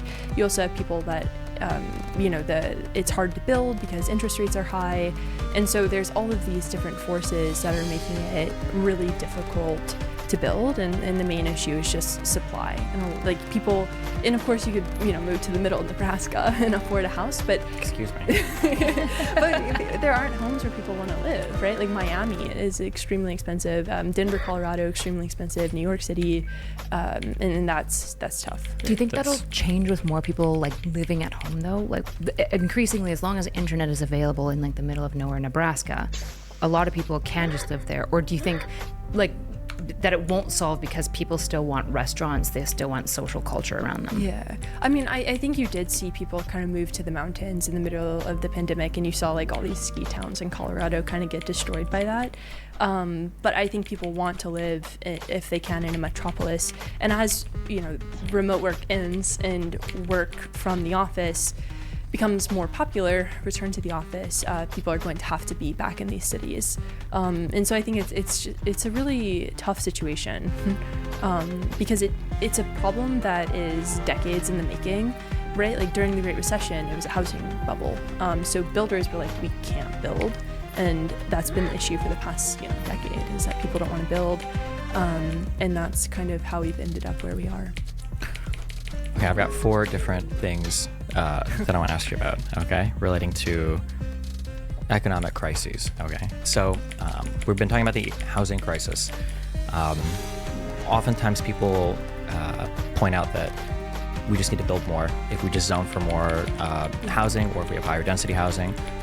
If you've been anywhere, I've lived in LA, I've lived in Miami, you'll have like high rises like this, and I'm sure you can see right down the street, there's like duplexes that have like, they're 4 units.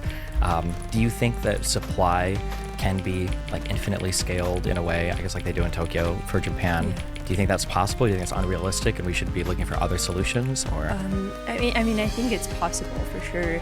It's either 70 or 90% of Los Angeles is zoned for single family zoning. And so like it's really tough to build a high rise in LA. But like LA needs high rises, right? Because a lot of people want to live there and there's not a lot of places to live, and that drives the cost of housing up. But then there's all these different forces that come in with the housing market. And like one of them is NIMBYism. And so in California, not in my backyard, is a very popular movement because housing is the main way to build wealth in the United States. So like not only are we talking about a place to live, but we're also talking about a speculative asset that people are planning their retirement around. Yeah. do you think on a finance level, I've heard about this a lot on my stream, do you think that that's a good method of building wealth? No. Okay. Yeah. Why not? I think there's a chart from the Federal Reserve. It's called the distribution of financial assets.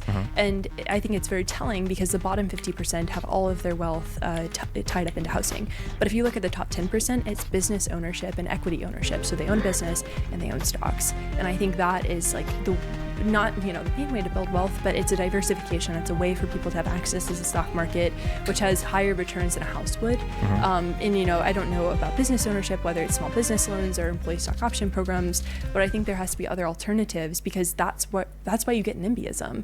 And it makes sense to me. Like, I get why people are like, don't build around me. I have to preserve the You're value protecting of my your home. nest egg, yeah, for sure. Yeah. And so that's also, the tough part.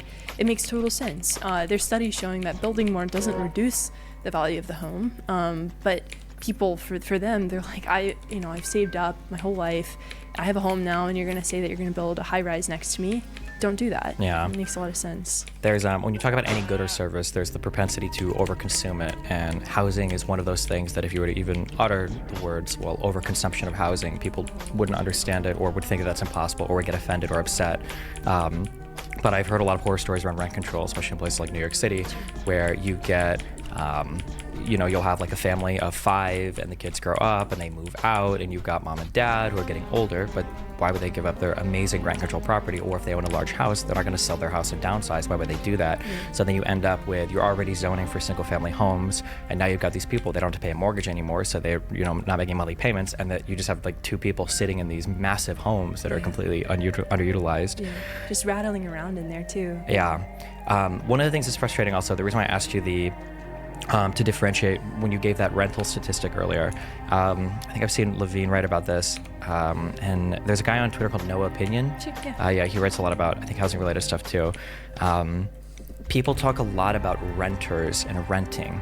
Yeah. I've seen some people make the argument though that mortgage owners are in a massively good spot right now, and nobody really sees it or talks about it because of the fact that I think there's a larger amount of homeowners right now that have unfathomably low interest rates because of how many people refinanced over the past low Federal Reserve rates than have ever before, and then the amount of wealth that's growing as houses are all appreciating. That this is like a class of people that are gaining a lot of wealth that people don't see. Do you agree with that? Oh yeah, it's okay. golden handcuffs, right? Yeah. Like these people, and it creates a bifurcation in the economy, and it's actually quite interesting because these people are tied in for 30 years, and there's actually speculation that all these mortgage owners that are locked in at 2 to 3% have made Federal Reserve policy less effective because they're not as impacted by high rates. They're like, we're locked in.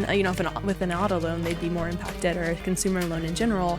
But no, I mean, there's definitely a class of people who have massively benefited from the housing market being on the rise. Like from 2020 to 2021, the median home price went up more than the median worker makes, right? Like it just was a massive wealth gain if you were able to capture it.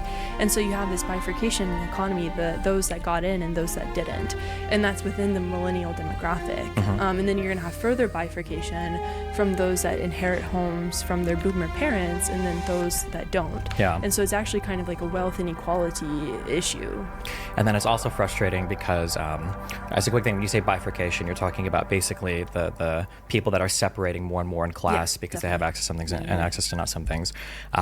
It's frustrating because when people complain sometimes about economic policy, they're asking for combinations of things that are inherently non-contradictory. So not to say if it would be a good policy or not, but a lot of people would say, I wish that we could forgive student loans because if they forgave student loans, I would be able to afford houses.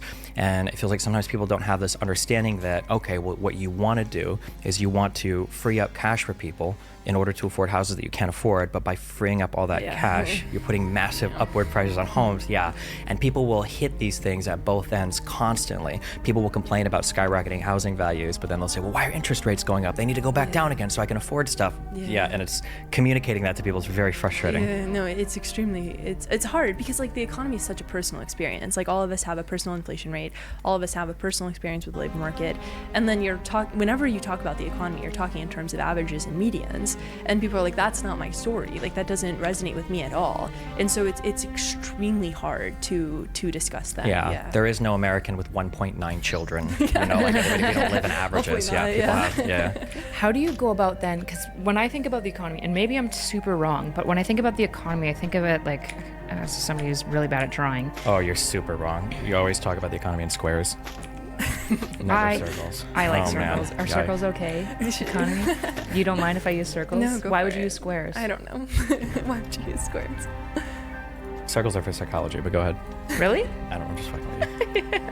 I can't believe I believed you. That's embarrassing. Oh, Cut that no, out, I was August. completely fucking with you. It was a very authoritative tone. Well, I didn't believe you until you kept going on. Anyways, okay. So what I view the economy is kind of like this, right? Like there's all these different, and say these are policies, right? And like different choices that are being made. So say like this is like student debt, this is like a mortgage or something. And if the government does something to maybe like wiggle this up, it actually tugs all of these things around too. So how do you go about explaining that? Because I think even though it's similar to how people live, I don't think most people think as holistically, especially when you're talking about social engineering of like, if you move this piece and make this policy, I know it sounds really good, like affirmative action or something, but it has all of these other ramifications that you probably didn't expect. Like how do you in economy explain that to people of being like, well, this is why you probably should or shouldn't do these things? Yeah, I mean, you do have to talk in terms of systems, but it's hard to visualize, right? Like circle, squares, whatever. It's hard, and so I think that oftentimes you are sort of stuck being like, well, we can't do this because like it creates more issues down the road. You know, the student loan debt and the housing is a really good example because that would be massively inflationary, right? Like it would exacerbate all the issues and people would be more upset. But there's a lot of short-term thinking about economic problems, even on a policymaking level. And so for people, they're like, but I have this immediate pain now. And it makes total sense. Like, they're like, I have this immediate pain now and I need it solved right now. But you just have to be like, well, you know, the doctor says that, you know, you have to take your medicine and you have to wait and you have to absorb these higher interest rates because hopefully they'll, you know, reduce inflation and then maybe, you know, you can afford a house. But in the tough part with, you know, the systems is that in a post-pandemic world, the economy is massively different. Like the models and the frameworks, like the Phillips curve, like basically doesn't work anymore. So what's the Phillips curve? The relationship between like wages and unemployment. It doesn't really matter. It doesn't really work the way that people thought it would. Wait, can you? Yeah.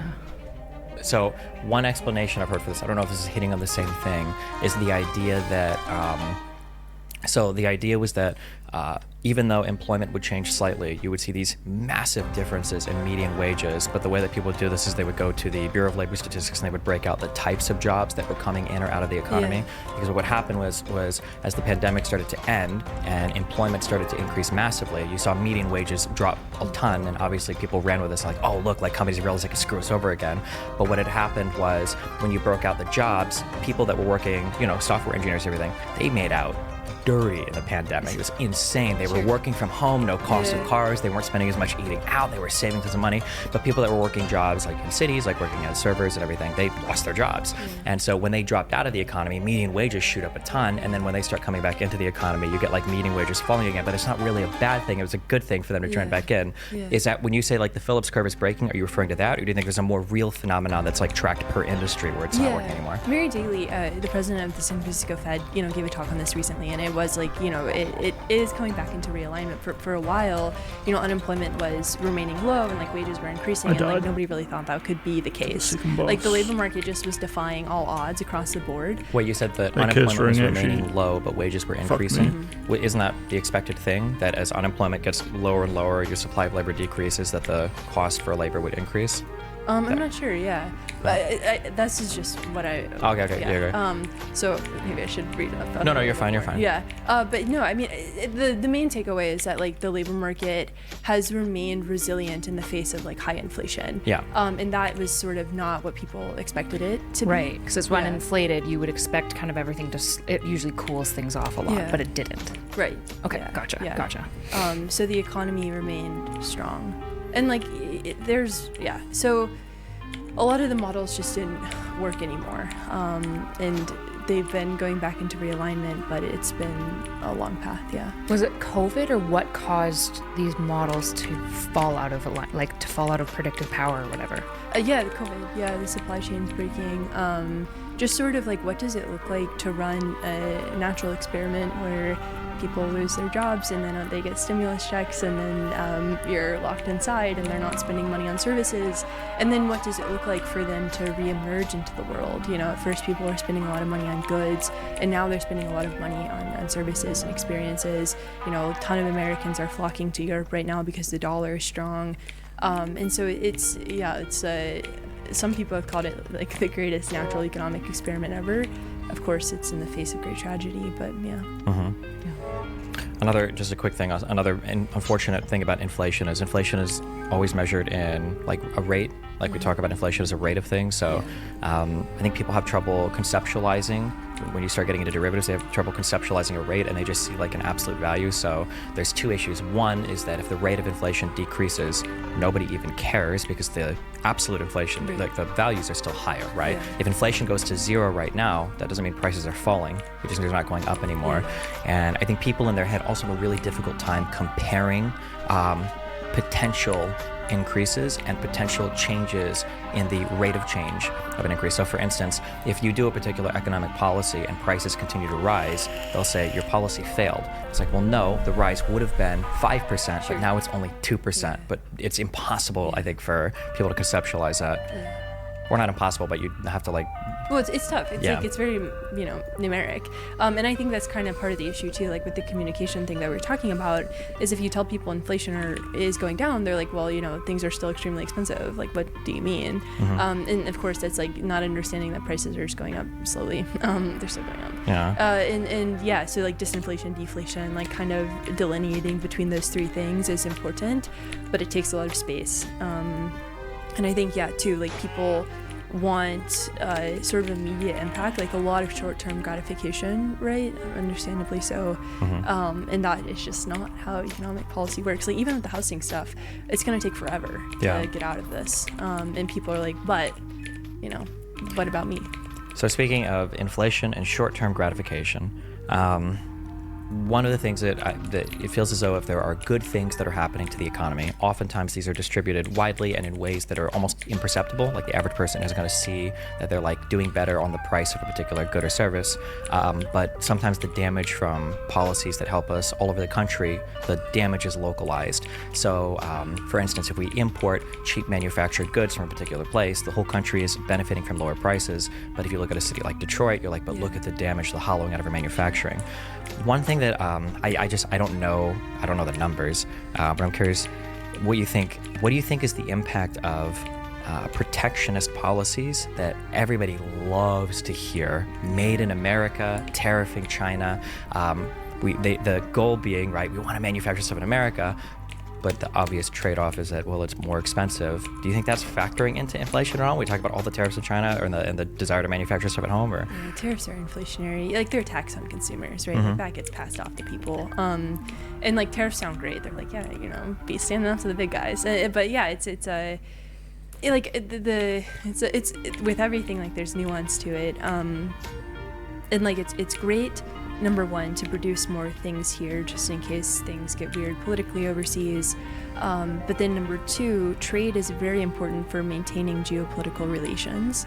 Like, the whole reason that Europe doesn't erupt into land war is because, like, they're entirely reliant on one another. And of course, like, they wouldn't erupt into land war right now in general, but like, trade really helps reduce, you know, conflict, because you know that you have to, like, be buddies with people. And so I think, like, Made in America is good, because we do have to have an element of protectionism in uncertain geopolitical times. But I do think, you know, it makes people upset. Yeah, and that's a security trade-off or an economic trade-off, right? Because like, tariffs and stuff are generally going to be harsher economically, but the trade-off is for security, but you can't have it all. Yeah, right? you can't. I was just curious because I know tariffs are often viewed as like a soft power move as well, right? It's like the way that you manage that. So I guess we're going towards that. But like, as an economist and as somebody who studies economics, how do you think about the balance between essentially using soft power instead of hard power? So telling China, like, hey, smarten up. Like, we don't want to, like, be doing any of this, like, tension stuff, versus the fact that you're necessarily slowing down economic goods. You're just, like, in general harming the global economy. Right. Like, what do I think the trade? How do you balance those things? Because I've asked military people, and they're like, "Yeah, soft power, let's do it." You know. Yeah. I'm curious. Yeah, I'm curious from your perspective. Yeah.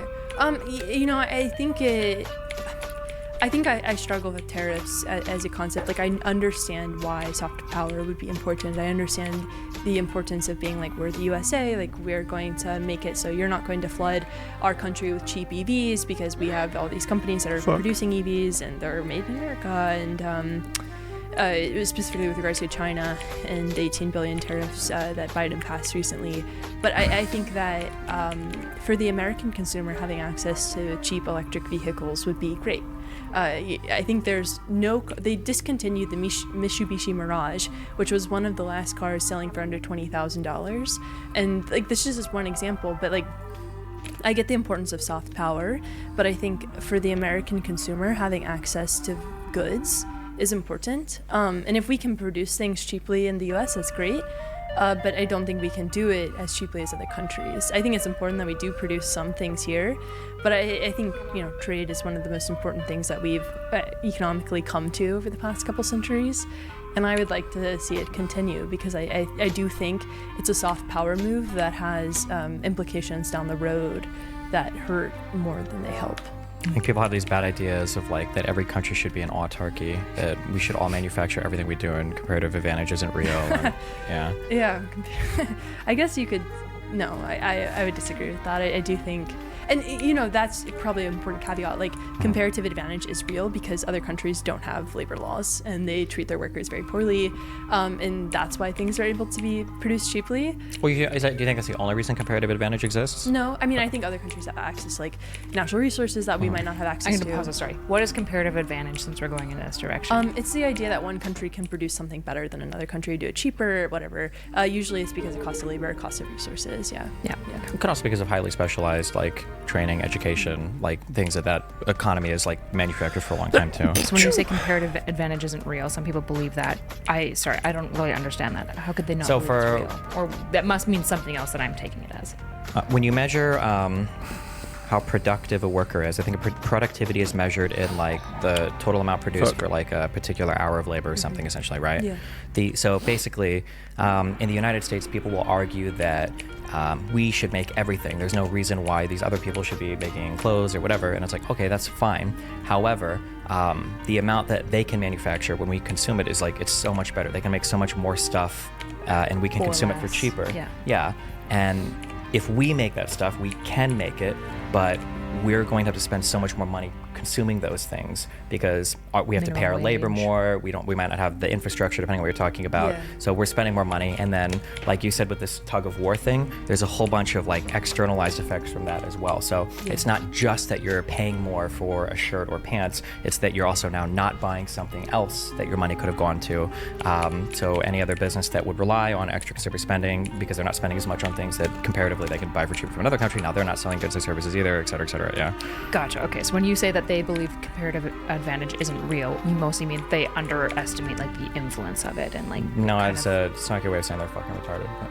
Yeah. Okay. Gotcha. Generally, when people say comparative, people don't.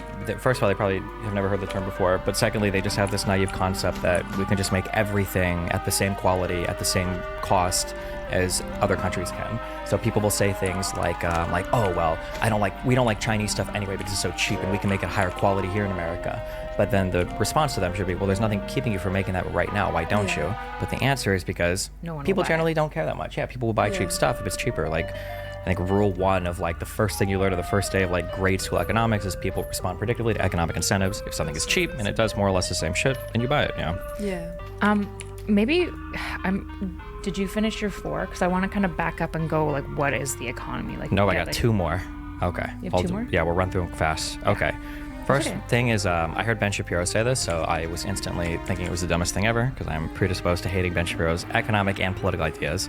But he brought up this idea that the Social Security age needs to be raised dramatically. Oh, you still this because we guy? live longer than we used to in the past.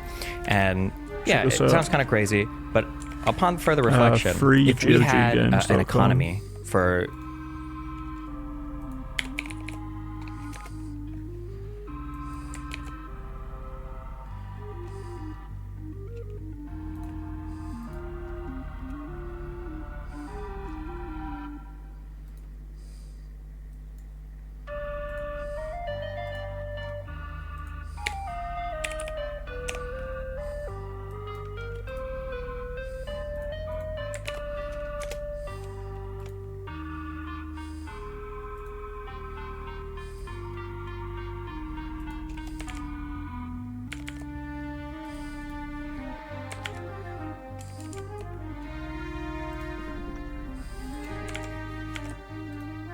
centuries, for so many years, that was based on this idea that you retire at around 65, you die around like 75, and that's that.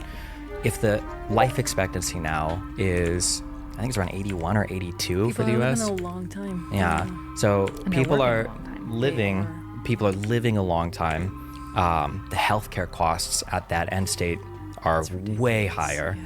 Do you think there's a conversation to be had about the expectation of work should be longer? Obviously, it's incredibly unpopular. But yeah, do you think that model is sustainable of people retiring at 65, living till 90, and having the huge healthcare cost towards the end of life? Yeah. They tried to increase the retirement age in France, and that went over I was gonna say, ask France that question. Yeah. But I mean, I think they're.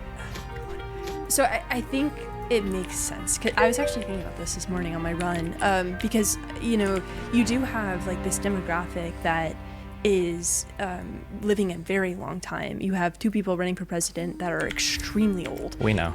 Right? But what do you do about that? But the problem with this is, and this is not like, beating up on one generation, is that older people vote, right? And so they've kind of aged with the political system. And now there was actually a good graphic that I'm going to misquote, but it showed, the majority of people who hold political office are boomers. And so of course policy is going to be designed around that. And so of course policy is never going to be, we should raise the retirement age and make it so you can't get Social Security.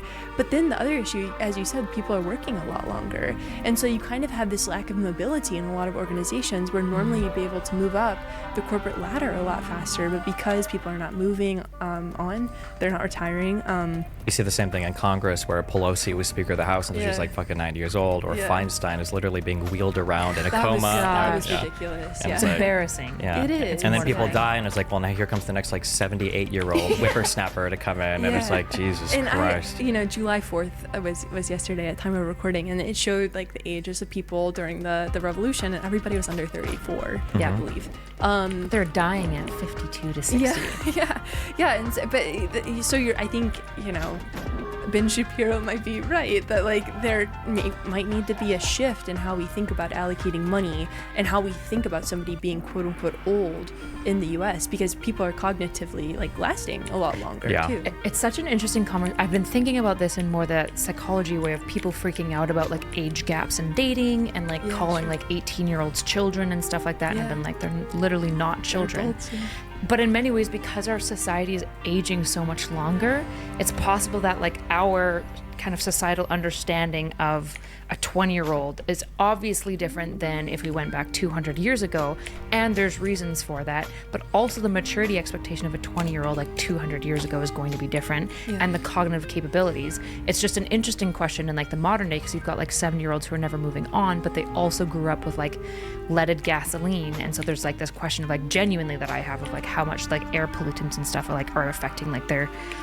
brain integrity, because that's the one part of modern medicine that we haven't really been able to tune up super now it's well. microplastics. So. Yeah, lead in the water. Lead in the Things like water. that. That's Yeah. true. But that's just making us age faster and look ugly or something. I don't know. But like, I just think about how all these things in society kind of have to scale with the age, but that we're aging longer, but our health isn't quite aging with it. Like, Sure. A 72-year-old is still cognitively declining because we don't really know much about the brain or how to manage it. Well, and we keep people alive for a long time too. On meds and stuff, yeah. Yeah, and I don't know. I don't know about that. That's like outside of my wheelhouse to comment on. But I do think like what you were saying, like we don't treat people as adults, right? Especially. Oh my God.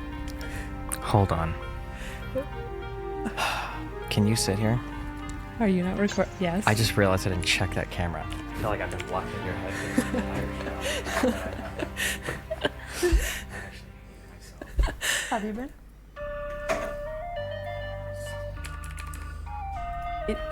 Can you sit here? Are you not recording? Yes. You were in the middle of...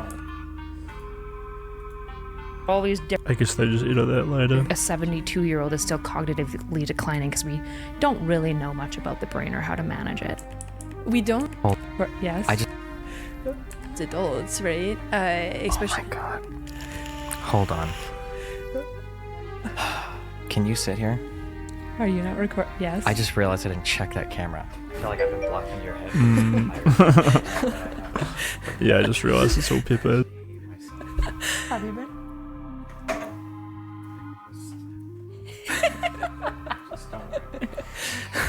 Sorry. Anyway, my bad.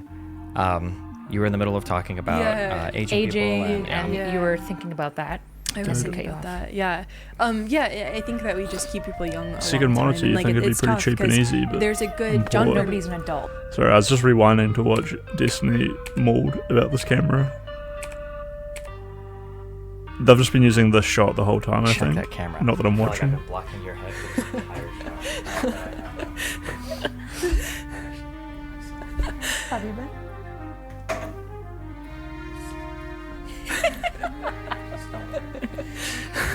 Sorry. Anyway, my bad. You were in the middle of talking about aging people, and you were thinking about that. I was thinking about that. Yeah. I think that we just keep people young fresh a run. long time, and like it's I tough died to the because second boss. there's a good John. Nobody's an adult. And then I died a few more Nobody's an times. adult. Nobody wants to be one. That, And you know, like being level there's one is like two. kinda Well, brutal. the first concept, accountability. Saying Stan Davies, I believe that's how you say his last name. He just went on this podcast called Odd Lots, and he talks about like how. We just ease into it, you know, make sure we throw our stones and do it all properly without ADHDing out and rushing through it. On the note of ADHD, I actually managed to get like a foreman to the government to get them to hopefully pay for my prescription. So for the first time in my life, I might actually be getting treatment soon, which is nice. And then I want to like, you know, push them for like more like therapy and stuff.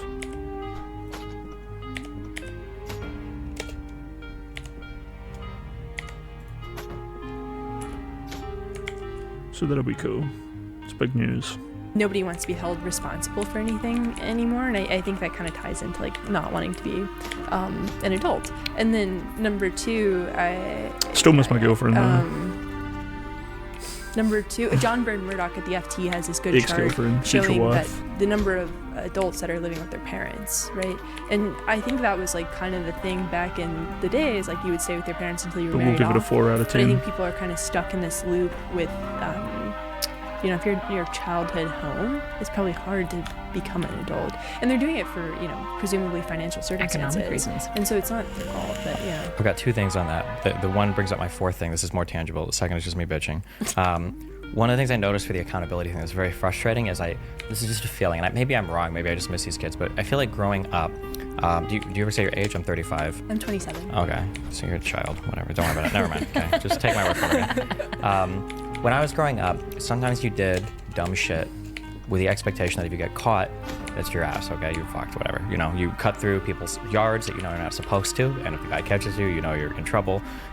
When it came to like pirating, like if the RIAA sent you an email, you're like, we're fucked, oh god, like you knew that you weren't supposed to, but you did it because at the recording industry of artists of America, something, yeah, the people, they used to be the ones that sent out the scary emails. I guess now it's the MPA, the motion picture or whatever people, or whatever. But it feels like if you did something bad, you would do it because obviously there's benefit to doing bad things. That's why people do bad things. But if you got caught, you were like, yeah, okay. My fault, yeah. Yeah. Whereas today, especially as somebody that is still like pretty active in like the gaming world and software and everything, people have a far greater entitlement to like, I'll say bad behavior. Like when you pirate now, it's not because like you can't afford it, you just want it. It's like, well, they have one part of this program that I don't morally approve of, so that's why I pirate the software. Or like, well, actually pirating is better for them anyway, and I don't agree with their position, so I pirate and blah blah. And people have like this moral entitlement almost to some of the behavior that in the past I feel like we would have just said, well, if you get caught, it's kind of on you. But It's interesting. Jonathan Haidt writes this book called The Coddling of the American Mind. You've heard of it? Yeah, I've heard it. You'd probably really enjoy it, but he talks a lot about like the impact that helicopter parenting specifically has had on like the younger generations, where he was telling a story about how recently when he was like grading somebody's paper or something, like he gave somebody a poor grade because they did a trash job on their paper, and then the mom called in college insisting in getting a raise. And there's other stories of like parents calling workplaces, like professional workplaces, on behalf of like their adult children, which is a very interesting Jesus. That's wild. Isn't that, and the worst part is like I pictured the individual. I'm like, if my parent ever called a workplace, even when I was like 21, I'd be mortified. I'd be like, oh my god, I'm so sorry, just ignore them, like holy shit, right? And they never would. Whereas I think now about how like, do these people like, are they realizing that this is weird? Would they be as mortified as I am? Because none of Haidt writes about like how the child feels about the situation, but then I see this like kind of moral rejection of responsibility, and it makes me wonder like, are they like, yeah, mom, get him? Like, I don't know, But from your perspective, like, within the realms of psychology, or I guess it's outside of the realms, but do you think it's because like it's a pressure cooker now, and like the parents are like, I've invested hundreds of thousands of dollars into this kid, and I'm going to make sure that they succeed no matter what? Like, does he discuss that?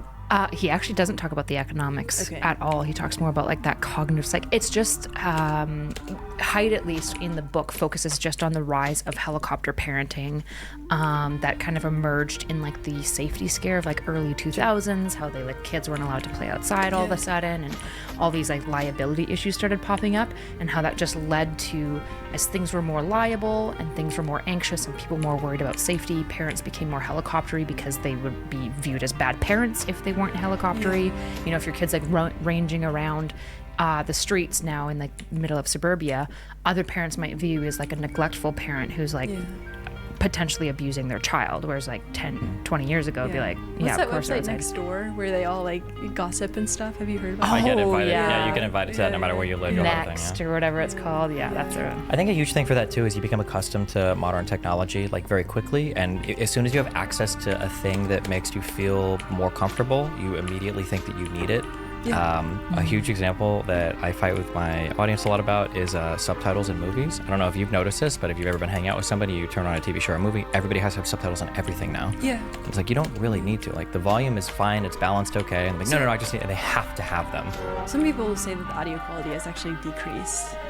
For some stuff it has. Stuff, yeah. That's a massive cope that My we audio use. quality is certainly. And I that's- cannot hear it. yeah, Most people that turn on subtitles though do not do it just because there's bad audio in a particular thing. They have to have subtitles on everything. How much do you think though is because of like headphones and stuff? No. Like I know for sure that I've damaged my ears. Well, do you think it's an attention thing? Like that's. I think they just get used to seeing it. It's just nice having the subtitles at the bottom, and then you read it and you have to think about it. But it's like, if I'm just listening to, like, if I don't have subtitles, I know for sure that I have a hard time always processing. I'll miss a lot of words. you should try and it. Stuff. I Try do. watch. Force yourself to watch a whole movie with no subtitles. Do it again. Try it. Try it again. Okay. But then I was gonna say also in terms of like safety as well, like it's hard to imagine growing up without cell phones with everybody, but we didn't have cell phones. But if you could have a cell phone, and you know now that a parent is used to being able to push a button and see where their kid's at immediately, to take that away feels very scary. Whereas in the past, parents were just used to not having that. So Right. Yeah. No, I think that helicopter, in terms of success, and then helicopter just in terms of safety too. Like there was a Slate article talking about parents like texting and FaceTiming their kids in the classroom. I think it's really not. I don't have kids, so like my commentary doesn't really matter in this realm. But I think it bodes poorly for those kids having accountability. Yeah. The fourth thing, the final thing I was going to talk about, you kind of hit on it a little bit, is I wonder if there are certain economic indicators or certain indicators for success that are aging a bit or that might look bad, but it's actually not bad. So, for instance, our economy is requiring more and more specialization in education. And as a result, people have to go to college more frequently, more often. And when you make the choice to go to college, there are certain indicators that are going to make your cohort look worse. You're going to enter the job market later. You're going to have higher debt at the beginning of your life. You're going to be put off from buying a house. You're going to be put off from marriage and children. All of these indicators are like objectively bad things. Like when anybody says like, oh, like if you compare a 24-year-old today to a 24-year-old 50 years ago, they've got more debt, they're less likely to be married, like it looks horrible. But if you look at that individual and you analyze like, well, let's assume that you could front load some debt into your life to have higher earnings potential throughout your whole life, like it would be way better. Do you have any opinion on the idea that maybe people might fixate a little bit too much on some indicators for like Gen Z, and in reality, even though it looks kind of bad, it should right now because in the future it's going to pay dividends? Or Yeah, I definitely think that's the case. Like we have, when people talk about 50 years ago, even just from how much things used to cost, like we're in a different economy, like people are having different jobs, like there is a lot of specialization, and so like obviously there's going to be a different profile of a young person, and I think that's like the tough part for the older generation to kind of like process with younger people. There seems to be like a gap there, but I mean I think all economic indicators have to be taken in context with other economic indicators, and I think people will just like look at one thing and be like, look at how much debt they have, like they're not getting married, and there are like other statistics that'll be like maybe there is something concerning about them not getting married, like how long is it taking, but then it's like, well, is marriage actually a good economic indicator? Like that's something that people need to do. And so I think we just have a changing economy, and one thing that's really something I spend a lot of time just like laundry machining in my head is stagnation. The idea that things kind of get stuck at some point, and I think a lot because of the sort of demographic issue that we have, I think a lot of people want things to be how they've always been, and that's just not, like, you cannot have that in a capitalistic economy. That's very frustrating, yeah, that people seem to have a fixation or desire to go back to the past. Anytime somebody starts trying to craft economic policy saying, like, I want things to be how they used to be, like, you would have to turn the clock back on the entire world. Otherwise, you're going to fall into disaster. Because it gets into, like, your diagram. It's like, if you change things, if you change it so housing becomes, like, drastically cheaper, like, that's good. That's a totally different economic environment. Right. There's a post-war economy, like 1950s, for example. So, just one thing that's really interesting, I'm super curious, I don't actually know the answer to this. When's the last time America as an economy has experienced deflation specifically? I don't know the answer to that. I think post one of the wars we had a deflationary period, but I don't know the answer. Yeah, because I'm so curious. Okay, I'm gonna back us up. Why, when we're talking about stagnation, like going back, why why do so many people argue for going back to a gold-backed currency? And I'm just curious to hear you talk about essentially like, why do people want this, and is it a meritable idea in a modern economy? People want a gold-backed standard because they think it's accountability for policymakers, I think most of the time, because if you have currency that's backed by gold, it makes it difficult to quote-unquote print money, but it also makes it very difficult for monetary policy to respond to the circumstances at hand. And and could you just explain for listeners who don't know, when we say gold-backed, what does that mean? There's like a reserve of gold that's, backing the currency, and they can't print more than the gold is available. Basically, that at any point in time, your particular dollar represents some weight in gold, and every dollar has And so there's like different percentages of like gold backing that currency has had, but a lot of like libertarian types want to go back to like almost like a super high amount of gold to dollar. Is that realistic though in any way? Not in my opinion. The dollar is the reserve currency of the world. You'd have to have quite a bit of gold in order to accomplish that. Like all these other countries have dollars in their reserves because the dollar is like what you normally. You mean the American dollar? The American dollar, yeah, the U.S. dollar. When we say dollar, I know you're Canadian, but when everyone else says dollar, they're not talking CAD. They're talking These are US. gold looking like, okay? They're very bronzy. But no, so like there's always a lot of talk about going back to the gold standard. But if that did happen, like the Federal Reserve wouldn't have the flexibility of their toolkit that they do now. And so presumably like economic cyclicality would become a lot more extreme because the Fed can't respond. And it would also just sort of inhibit fiscal policy. So from what I understand, a lot of people, and perhaps they have other opinions, but it does seem to be accountability at the end of the day. Okay, so a gold-backed currency would give the Federal Reserve though way less flexibility, which would lead to higher volatility of the markets. Yeah. Okay. Oh, of the economy. Yeah. Or maybe not higher volatility. Maybe everything just turns to shit in a very predictable, understandable sense, and there's not volatility. It's just all fucked. Yeah, because like it's just like there's a reason that we're not on it, right? And it was because like we had to have a massive response from the Federal Reserve during an inflationary crisis, and so it's that's one that I have a tough time with because it's sort of like. I get it, like at the end of the day they're like, oh, they just print so much money and like look at that, and like it's well, number one, they don't print money, but number two, like it's important that they do have the flexibility, and this is something that a lot of people don't like my opinion on, but I do think like you just have to have policy being able to respond to circumstances, and because the US has gotten so big and because the dollar has become so much of everybody's personal business, Interesting. I'm super curious.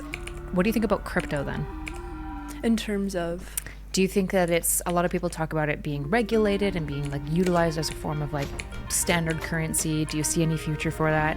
I won't go into like the really cringe crypto stuff yet, although I'm sure you have thoughts about that. But do you think that like there's any future that includes crypto as a legitimate like regulated currency? Something can't be both a speculative asset and a currency. So what does that mean? So like Bitcoin. I mean, she hates Forex markets and trading. But Bitcoin goes up in value quite a bit, right? And like people hold on to it. I hold on to it in the goal that it'll continue to increase in value. And so if I buy a cup of coffee, like it gets impacted by the fluctuations in Bitcoin, how much that cup of coffee is in terms of Bitcoin. And I think like what has happened to crypto is it's gotten institutional backing, like BlackRock and I believe Vanguard and Fidelity all have ETFs, exchange traded funds, where they're like, listen, people who invest with us, like we'll give you access to Bitcoin, just give us your money and like we'll give you an ETF. And so now you have it where the original goal of crypto, which was to be outside of the financial system, has been totally absorbed by the financial system. And so I think that makes it difficult. I think the technology is fascinating, like blockchain. I think there's a lot of applications for, but I do think crypto's original goal it'll be tough to have it realized. I think the issue when you say that an asset is speculative, the issue is rather than trading on like the fundamental value of what a thing might represent in terms of future cash flows or holding assets or whatever. You're mainly buying and selling it based on what you think other people might buy or sell It's it like for. ultimate vibe cash. Yeah. And the issue with crypto is people always hyped crypto as being a replacement for a currency, and that's what people want to like. Oh, new currency. We can use this as a currency. We need a currency, but the reality is the majority of people that back crypto, in my opinion, it's not my opinion, this is absolutely true. The majority of people that back crypto don't back crypto as a currency. They back it as a speculation vehicle that they use to try to like out-speculate other people that are trying to out-speculate them on it. Which is very similar to Forex in that way. Well, no. So Forex markets, foreign exchange, are just buying and selling other currencies because there's going to be some like natural like rise and fall of currencies. But when it comes to crypto, people get like this would be a thing that people wouldn't expect. But if you're really big on crypto being a currency, then Bitcoin doubling should make you really upset. It should make you mad. Yeah, you should be upset about that. But nobody's upset about that. They want to see it go back to a certain value.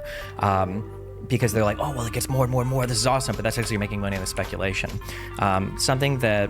So why should it make you mad if you see Bitcoin? Something that the other Kyla said earlier, that a lot of people take for granted. And it's one of the reasons why I think, this is outside my wheelhouse, but I think monetary policy is so important, is people have this default assumption that a strong currency is a good currency. That is absolutely not true. There are times when it benefits you greatly for your currency to be weaker, and there are times when it benefits you greatly for your currency to be stronger, especially when it comes to like your imports and your export markets. When the dollar is incredibly strong, let's say that our export market is struggling, nobody's going to want to buy goods because the USD is so big. Expensive, you don't want it, you're not going to be able to do that. Now, I think we can import more with a stronger dollar, so that's good for our imports. Buy stuff, but we can't but our send it exports out. are really bad. Yeah, so having and this is one of the reasons why having a central bank, and it's why everybody in the world, I don't think anybody has a gold standard, but central banking anymore. There's a reason why. It's not because Jews are running all monetary policy in every country, and it's one of the reasons why when people join the EU, especially the Eurozone, like people get upset because it's like, well, fuck, now I've lost control of my monetary policy. Yeah. Just having a strong currency isn't always good. There are times when having a weaker currency is better. So to go back to the Bitcoin thing, having a currency that's just increasing over and over and over and over and over again could be arguably as damaging as having a hyperinflationary currency that is decreasing over and over and over again. You can't do anything with it. You know? So is one reason then why this like idea of America isolated, everything being built in America, is also kind of crazy and foolish, is because we can't export. Part of why we don't have all these factories built in the first place is that like our exports are just too expensive. Like we're an import economy. We're not really going to be exporting that much because the dollar is so high.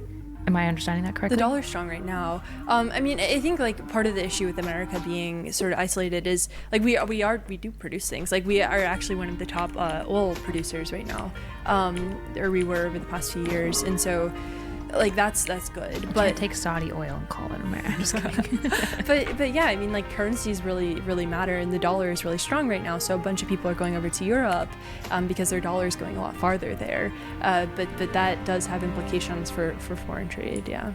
There's also this is all just like economic facts, so it's not passing judgment on a particular type of job, but the American worker on average is more productive than just somebody that can only make, like very base level manufacturing goods. So, one of your more educated. And level of education is higher, level of specialization is higher. The capital sophistication here is probably higher. Like that we have like more like capital plus labor creates like, goods and services and stuff.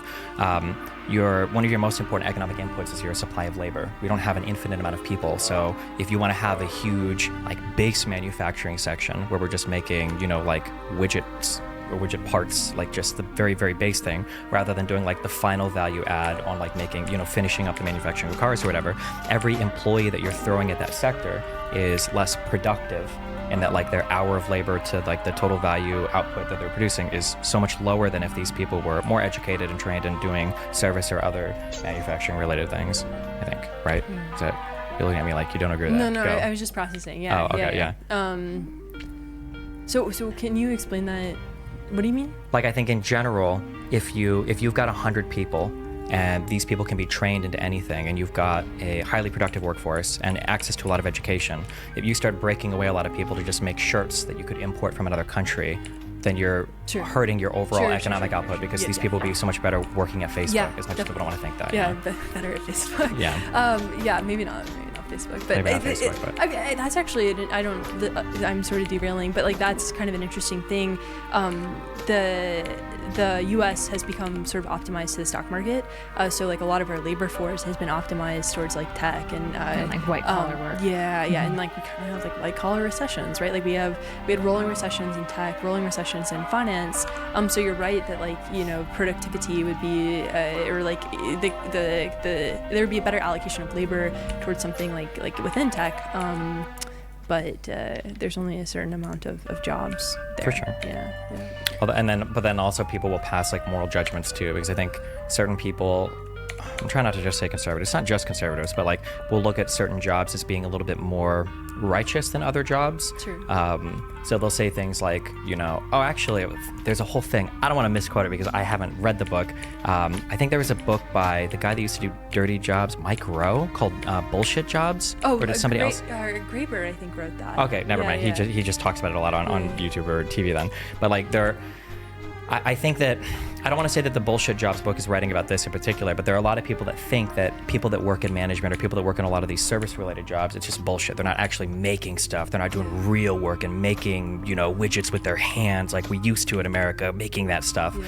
So when you get a higher concentration into like white-collar work, there are some people that get like viscerally upset about it, and they don't think we should be doing that kind of specialization. Well, and I think that's Dan Davies was on the Outlaws podcast, and he was talking about the accountability sinks, but he was also talking about the Bullshit Jobs book, and he was like, well, if you think like middle management is bullshit, you probably think the cerebellum, like the sort of middle management of the brain, is bullshit too. Like the middle management does exist for a reason, and it's sort of to like fuel the flow of people, like to fuel the flow of labor. And so like I think there is a need for that, because as organizations become more complex, you just kind of need people to organize people. Like people are hard, and like they're weird and confusing, and so I think that is often a pushback that I'll see as well.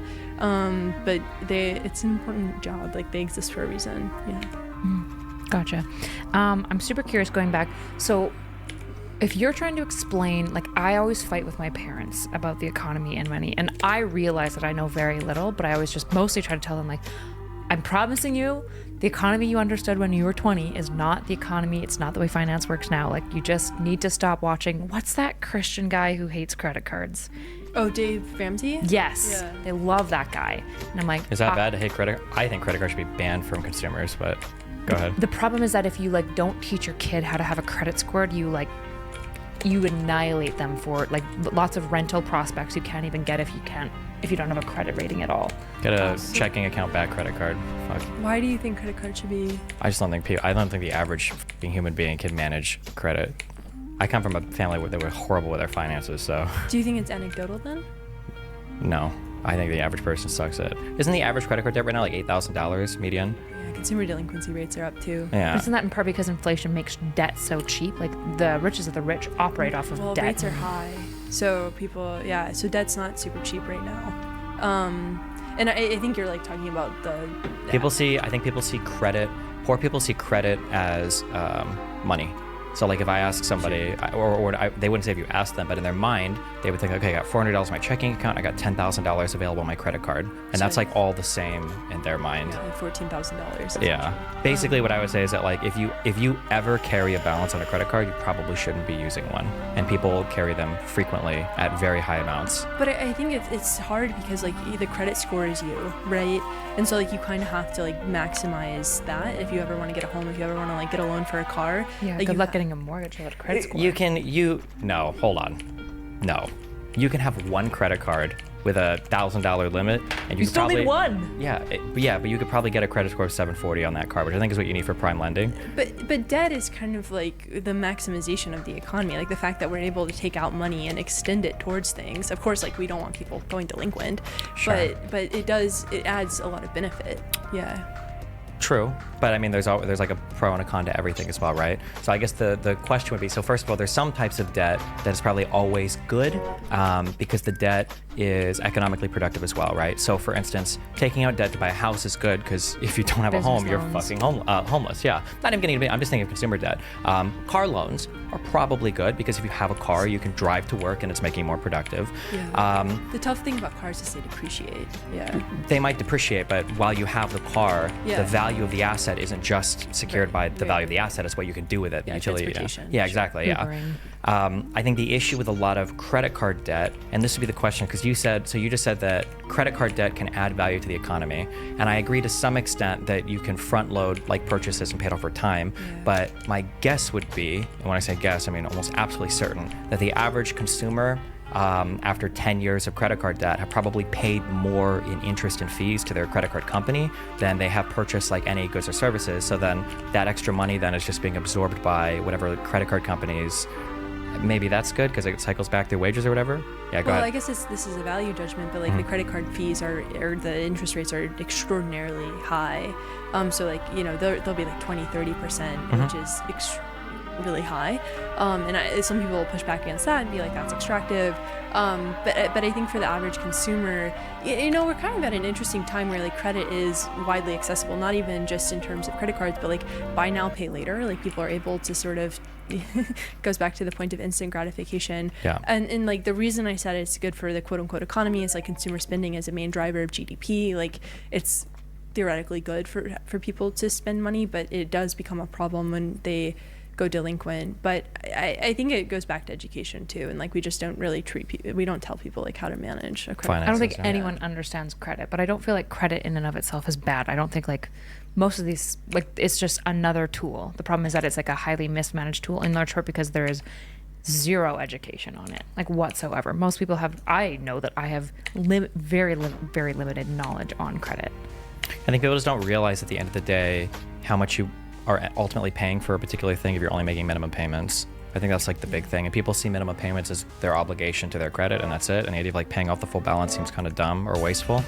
And then it's funny because like conventional knowledge. Anecdote though? No, I feel like, no, it's not. Conventional knowledge will also be. As a very white middle class girl, I feel like I've never grown up surrounded by people who had credit cards who said like minimum payments is like the way to go. Like, yeah, they do. They might not say that, but that's what they do. The average person probably makes minimum payments. They don't pay their credit cards off in full. I would say the largest amount of people make minimum payments because the largest amount of people are like the lowest income necessarily. But I don't think that would necessarily be like the average conception. Like I don't think the average middle class like wagey is thinking I'm just gonna pay my minimums. I feel like most people are thinking I want to always be chipping this down.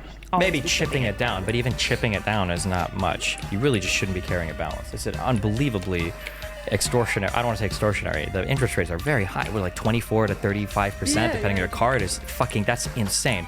But when you say that to a person, it doesn't mean anything. 24 to 35% or whatever. Maybe if they're like thinking about it a little bit, they're like, oh well, that $1,000 is really, I guess, like $1,300. That's not too bad. But it's not even really that. It could be $2,000, $3,000, $4,000, $5,000, depending on how stretched out your payments are and your minimums on it. I was just going to say before that it's funny because the conventional knowledge will get flipped, and that I feel like people will not treat their credit cards responsibly. They'll make minimum payments, or they'll carry balances on that. But then people will look at mortgages and it's like, oh, if you make an extra payment every year, you can pay this down so quickly. And it's like people will fixate on paying down quickly debt that they have at like 2.25% now. And it's like, this is free money. But then they'll look at their credit card and they're like, ah, fuck that. I don't know. Well, I think there's like something abstract about credit cards too. Like you go into the app and you're like, okay, cool, like whatever. And I think it's so easy to swipe, but mortgages, I think, you know, you can get your house foreclosed on. Yeah. So I think people take it more seriously. But yeah, credit cards are, like there's a statistic where like Delta credit cards are 1% of the economy. Jesus. Yeah, like it's huge. Like credit cards are a massive business. Yeah. Wait, Delta or Visa? Whoever Delta has a partnership with. Do people just use the Delta of the flight, like the airline? Yeah. So Delta-related credit cards, yeah. Damn. Yeah. Okay, interesting. It was in an Atlantic article talking about like airline credit cards. Here's a question that I have, because macroecon is not my strong suit. Does it matter if we have a higher and higher national debt?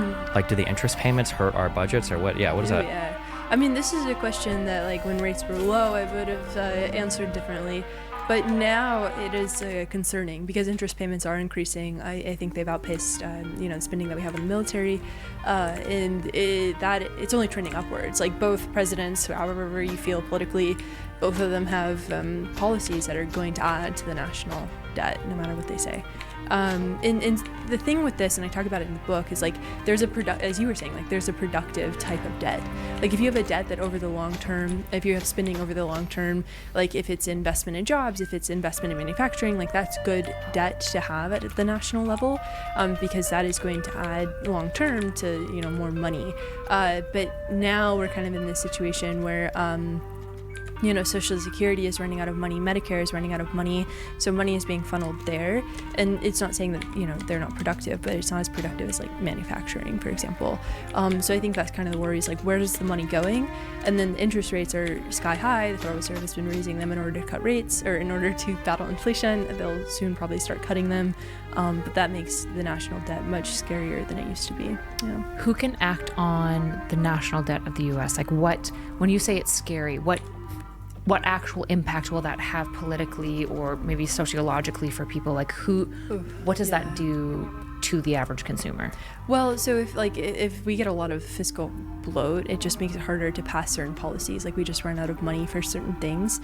It can also become inflationary. Like a lot of people will point to the Inflation Reduction Act as being inherently inflationary because it was all this fiscal spending during a time of high inflation on manufacturing, on things that we need, right? The CHIPS Act, on things that we need, but they were very large packages that were a lot of money, and that money goes into the economy and inherently does create an element of inflation. And so there was a point in time where monetary and fiscal policy, so Federal Reserve and then the US government were kind of working against each other. But in terms of who can act on it, it's largely Congress. And so you'll have this huge issue with the debt ceiling every few years where people freak out. I think it's been raised 79 or 69, 70 times, somewhere in between those. So we continue to raise the debt ceiling, which is the maximum amount of debt that the US is able to take out. But there's no action being taken to thinking about reducing the debt, because the main way that the US makes government is through essentially income taxes and then issuing bonds. And so in terms of what happens with the national debt, when I said it's scary, is other countries who would buy US treasuries, which are bonds and bills, etc., could look at our national debt and they're like, we don't think the US is very safe. We look at this debt load, we look at their political situation, and we're just not going to buy their treasuries anymore. And that makes it difficult for the US to have a certain amount of income. And then also it's politically extremely unpopular to raise taxes on people, right? So you could argue we could raise corporate taxes, but income tax wise, people don't want that. But that's another income source for the government that they can't pull from. And so the debt, we continue to spend without more and more money coming in, and that's kind of the tough part. Yeah. The problem is that from either side, nobody wants to deal with it really, and both sides have things that they do that they say are meaningfully different from the other side, but they really aren't. So for instance, on the left, they might do a thing where they create new programs, or they want to spend more, and if this is your government income, this is your government, your cash outlays or whatever, they will increase the amount that they spend, but they don't pair it with appropriate income increases, so you end up with larger and larger deficits, and then a budget deficit has to be shored up with selling treasury bonds or creating whatever QE or whatever, but you're increasing your debt through your deficit. But conservatives will say things like, well, we're not going to spend more, that's fine. But what conservatives do, they'll do tax cuts, but they won't pair the tax cuts with spending cuts. So at the end of the day, whether you're doing this or this, the same exact thing is happening. So, but people don't view it that way. If you talk to a conservative and you say I'm sorry, I'm hitting on conservatives a lot today. That's where my mind is at right now. Blame the Supreme Court, yeah. But if you talk to a conservative and you go well, what do you think Trump did good for the economy? They'll say well, I think it was really good that Donald Trump did tax cuts. I was okay, well, what do you think is the problem with Biden's economy? It's well, I think it was really bad that he gave a bunch of stimulus. And in effect, these are the exact same thing. Yeah. But it doesn't feel that way. Right. It's, I get to keep more of my own money. And it's that's all people see. But the reality is what Donald Trump did was he deficit spent. He cut tax receipts. He kept the outlays the same. Well, actually, they increased massively. Yes. Donald Trump was a huge spender. Yeah. So then when you go to the right, they just want to cut all the government. When you go to the left, they think that for some reason billionaires can fund the government, even though collectively maybe they could for a year, maybe. I don't even know. If you like force them to liquidate all their assets for every billionaire, you wouldn't fund the government for very long at all. Yeah. So when people say, I know this is such a like lowbrow question, but who does America owe money to? Is it typically going to be other countries? Like, because I know, like, my understanding, I'm pretty sure this like ties into like, again, I'm gonna be super lay, like partial reserve banking or fractional, some sort of word like this. Fractional reserve banking. Is that what is tied into this? Like, where does all of this debt, who does it belong to specifically? Like, who is U.S. essentially like borrowing from? Is it banks or is it other countries? Or They're is it borrowing both? from people who own. They borrow from the U.S. consumer. If you own, bonds, bills, etc.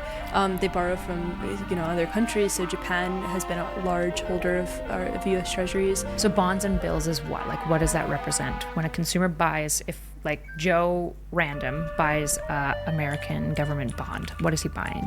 He's buying government debt. Yeah, he's buying. So I have a chapter on this in the book. But like, it's if you buy a 1-year bond, you're buying government debt, and they'll like pay you back in 1 year. If you buy 10-year, etc., it's a little bit more complex than that, and there's like yields associated with it. So it's an IOU essentially that they're buying, and then we start trading these IOUs back and forth themselves. Yeah, and so like the U.S. will buy other countries' debt as well, and so there is a statistic that I can't quite remember of who owns the most government debt. It's something I should know. But yeah, it's consumers. It's Japan. Japan has been reducing their holdings of U.S. Treasury. China, Australia, Europe, everything is sort of intertwined. So a lot of people own U.S. debt. Yeah. I think usually when people talk about biggest owners of U.S. debt, they talk in terms of foreign owners, because I think in totality for U.S. debt, the greatest owner of U.S. debt is the U.S. consumer, right? That's what I didn't want to say that because I'm pretty sure it is. I think it is. Yeah. People will say like the United States technically owes all of that money to itself, which isn't quite true, because when a citizen, a private individual buys a bond, it's not the government owing money to itself. It's a U.S. citizen holding that debt. But, so it's mostly bonds. That's like one of the biggest things that is the debt itself. They're selling their debt as bonds to American citizens. Okay. Yeah. Gotcha. Yeah. Are bond yields based on the federal funds rate? Or do they come from a different? Sort of. Yeah, it's like inverse to prices. So like the bond yields you'll see them move in fluctuations. So like what's happening with the stock market. Like if a Federal Reserve member comes out and says like, oh, we're going to start cutting rates, like bonds will impact or respond to that. So they respond to quite a few things. Yeah. Gotcha. When you say that the economy is just like a vibe economy, what does that mean? So that idea is also from the book. Kind of everything that we talked about today has been in the book. But the vibe economy is this idea that consumer sentiment really matters. Like how people feel about the economy ultimately like dictates where the economy goes. Like inflation expectations are something that the Federal Reserve pays a lot of attention to, where people think inflation is going, because I won't cut myself off, but like how people feel about inflation ultimately, theoretically, should impact their spending. Like if they think inflation is going to go up, they'll impact their spending accordingly. And of course, that's going to create sort of this loop. And then it's the same idea as like George Soros and reflexivity, Keynes and animal spirits. It's just like how human behavior is ultimately the foundation of the economy. And so like the vibes economy is that. It's how we feel about it, right? Which is why if inflation's up and people are spending more, it doesn't make a lot of sense, because that should be counterintuitive to what we would think would motivate people to spend. Right. Yeah. Okay. Yeah. So then you have to look at something else. And so this is why something like social media and politics and like political ideology can have such a massive impact on economy itself, because it can completely change the way that we feel about the economy, which necessarily impacts the economy itself. Yeah. Ultimately, yes. Yeah, all of that does impact the economy. Yeah. Okay. Interesting. I think it's like a weird. Have you seen like the 50 IQ, 100 IQ, 150 IQ meme format? Do you know what I'm talking about? Yeah. The midwit. Yeah, the midwit. Yeah, I think like the 50 IQ guy, some dude is like, the only thing that matters for a stock is how much people want to buy it and sell it for. And then like the middle dude is like, well, the fundamental value of an asset is secured by future cash flow, blah, blah, blah. And then the 150 IQ guy is like, that really is all that matters. Depending on how people feel about the economy or even like stock markets, a really interesting micro experiment right now has to do you follow financial stuff? Like stock market stuff? Yeah. Yeah. Have you followed the GME stuff? GameStop? Yes. Yeah. So that's like a whole, like completely and totally divorced from reality financial market right now. Yeah. And seeing like how that's played out, I think has a lot of interesting indications for what financial markets, like how they should be regulated, or what it means for consumers, to be buying and selling stocks with no friction. And Yeah. do you have strong opinions on any of the GameStop related stuff, or Like, do I think it should have happened, or do you think that a forum of people, there should be any regulation around a group of people that are all talking about a given security, looking for something to buy and sell? It's a very basic question, but yeah. I mean, I think GameStop was really interesting. Like, I actually got started talking about GameStop because it was so bizarre. It was short squeeze and like all this stuff. But now, like with Keith Gill coming back out of the woodwork again, it has been just sort of like this speculative moment where people are like, I want to make up my bag on GameStop. And I mean, I think it's weird, but the market itself, I'm sort of dancing around your question, but like the market itself is largely driven by AI companies right now. So it's like Nvidia, Apple, Microsoft, like these companies that are associated with AI. And if you remove the top 5 companies from the stock market is actually down. So you kind of have this like huge concentration in these AI companies. So I think that's like number one, a concerning thing with the market is like it's largely driven by 5 companies. And then number 2, in terms of GameStop, it's not GameStop as a stock. It's not a company. And I don't know if I think that's kind of concerning because people look at this and they've seen other people make like life-changing money. Like one of my friends made a ton of money in GameStop and he opened up a bar, right? And so like people have been able to make unbelievable amounts of money from this, and I think it ties into the larger gambling economy where you have sports betting on the rise, you have people just sort of looking for this lottery ticket out, and I think it says, and again I'm on a soapbox, but I think it says something more about kind of where we are in terms of how we think about money, and maybe we've always been this way, but I think people are just looking for like a way out, and GameStop is that. I think it should be regulated. I think Keith Gill what he's done is clearly like manipulate a stock, right? Is that the name of the Dumb Kitty or Roaring Kitty? Roaring Kitty, yeah, okay. That's the Discord owner for those who are unaware, the GameStop stuff all started with a bunch of people collected in a Discord all agreeing to do one thing together. Yeah, Reddit too, Wall Street Bets. Well, the initial start, I don't think was wasn't the initial start just him identifying the short interest? Yeah, and he just posted on Reddit. He was like, look at this. But I did listen to his live stream and it was just a bunch of jumble, and it was just like, look at the stock go up, and he had the stock behind him on screen, and you were watching it rise and fall as you saw the live chat as people responded to what he was saying. Like at one point he was talking about the fundamentals of GameStop. He was like, I think Ryan Cohen's involved. Oh yeah. He was like, I think Ryan Cohen's gonna lead this company to do great things, and people were like, we don't care.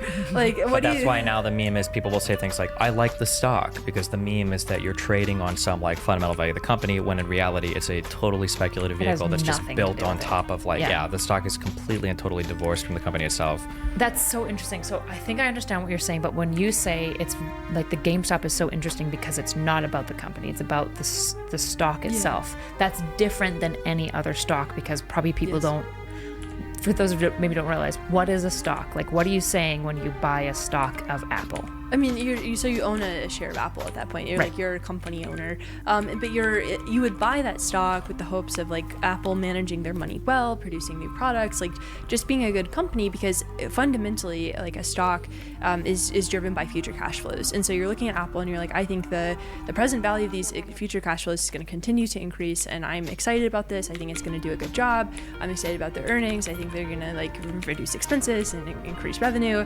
And now, like for a company like GameStop, is completely divorced from any of those fundamentals, right? Like maybe, but I feel like that's almost, you gave the 100 IQ take, because I think that for some, I'm not calling you by the way, but I think I don't mean that exactly, but like, because what you're saying I think has been true traditionally, but before GameStop, I think there was one other stock that broke the mold hardcore on AMC. No, not the meme stocks. Tesla.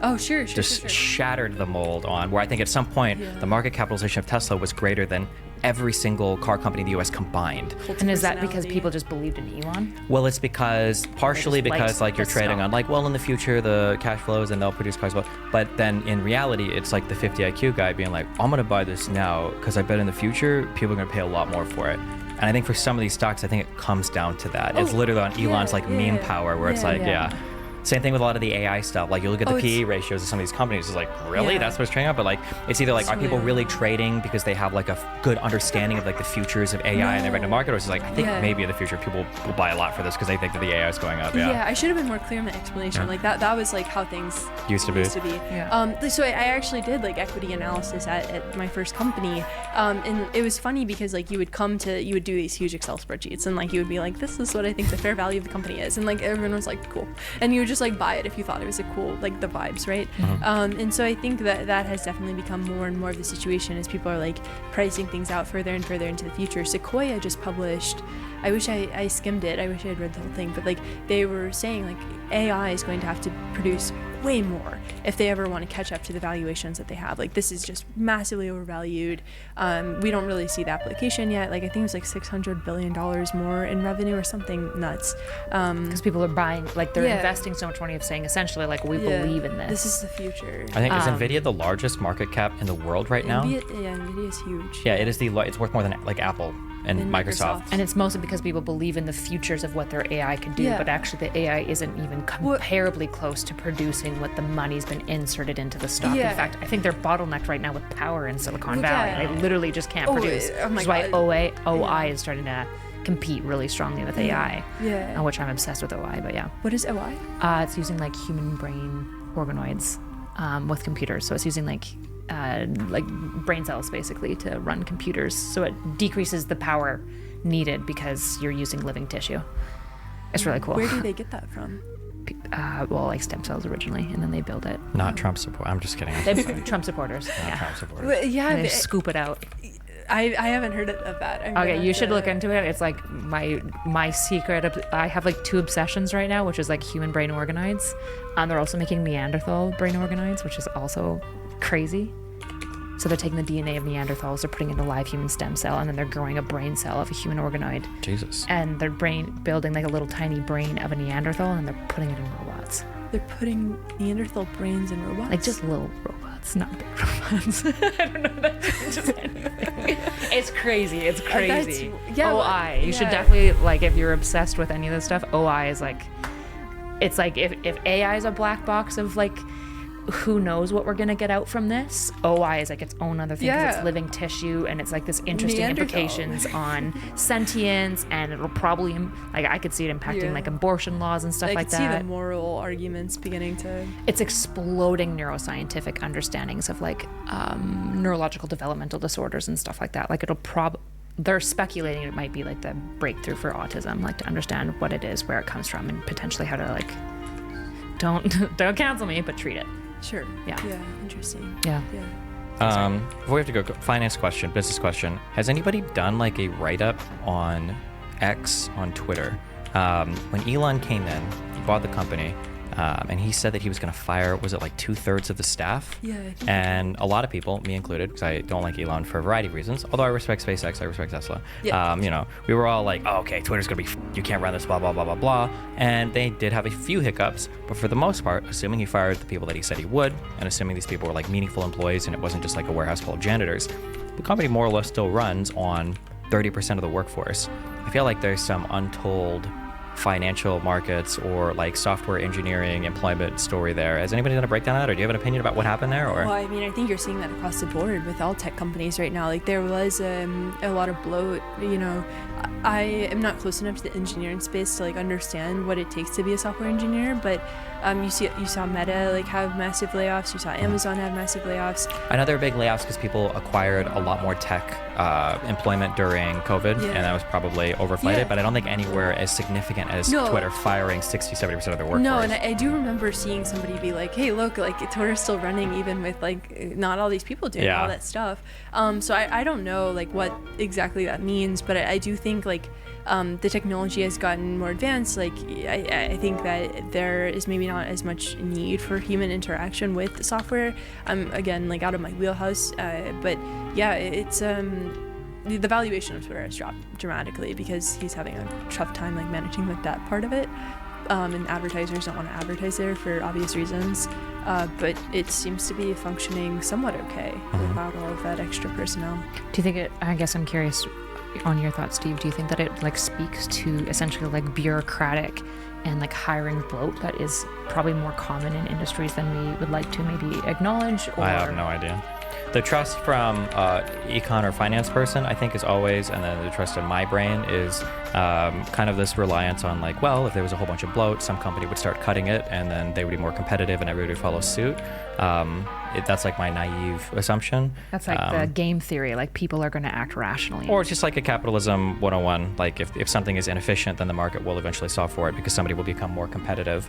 But then there are also some things that are just stupid ideas. Like I think for a while, there was this idea that open office layouts were just the best thing in the world to do. I don't know if Google or Facebook started that, but somebody started it and every fucking tech company followed suit, and it doesn't help productivity at all. And people started, but people just followed suit because one guy was like, oh shit. Oh, humans are mimetic, right? Yeah.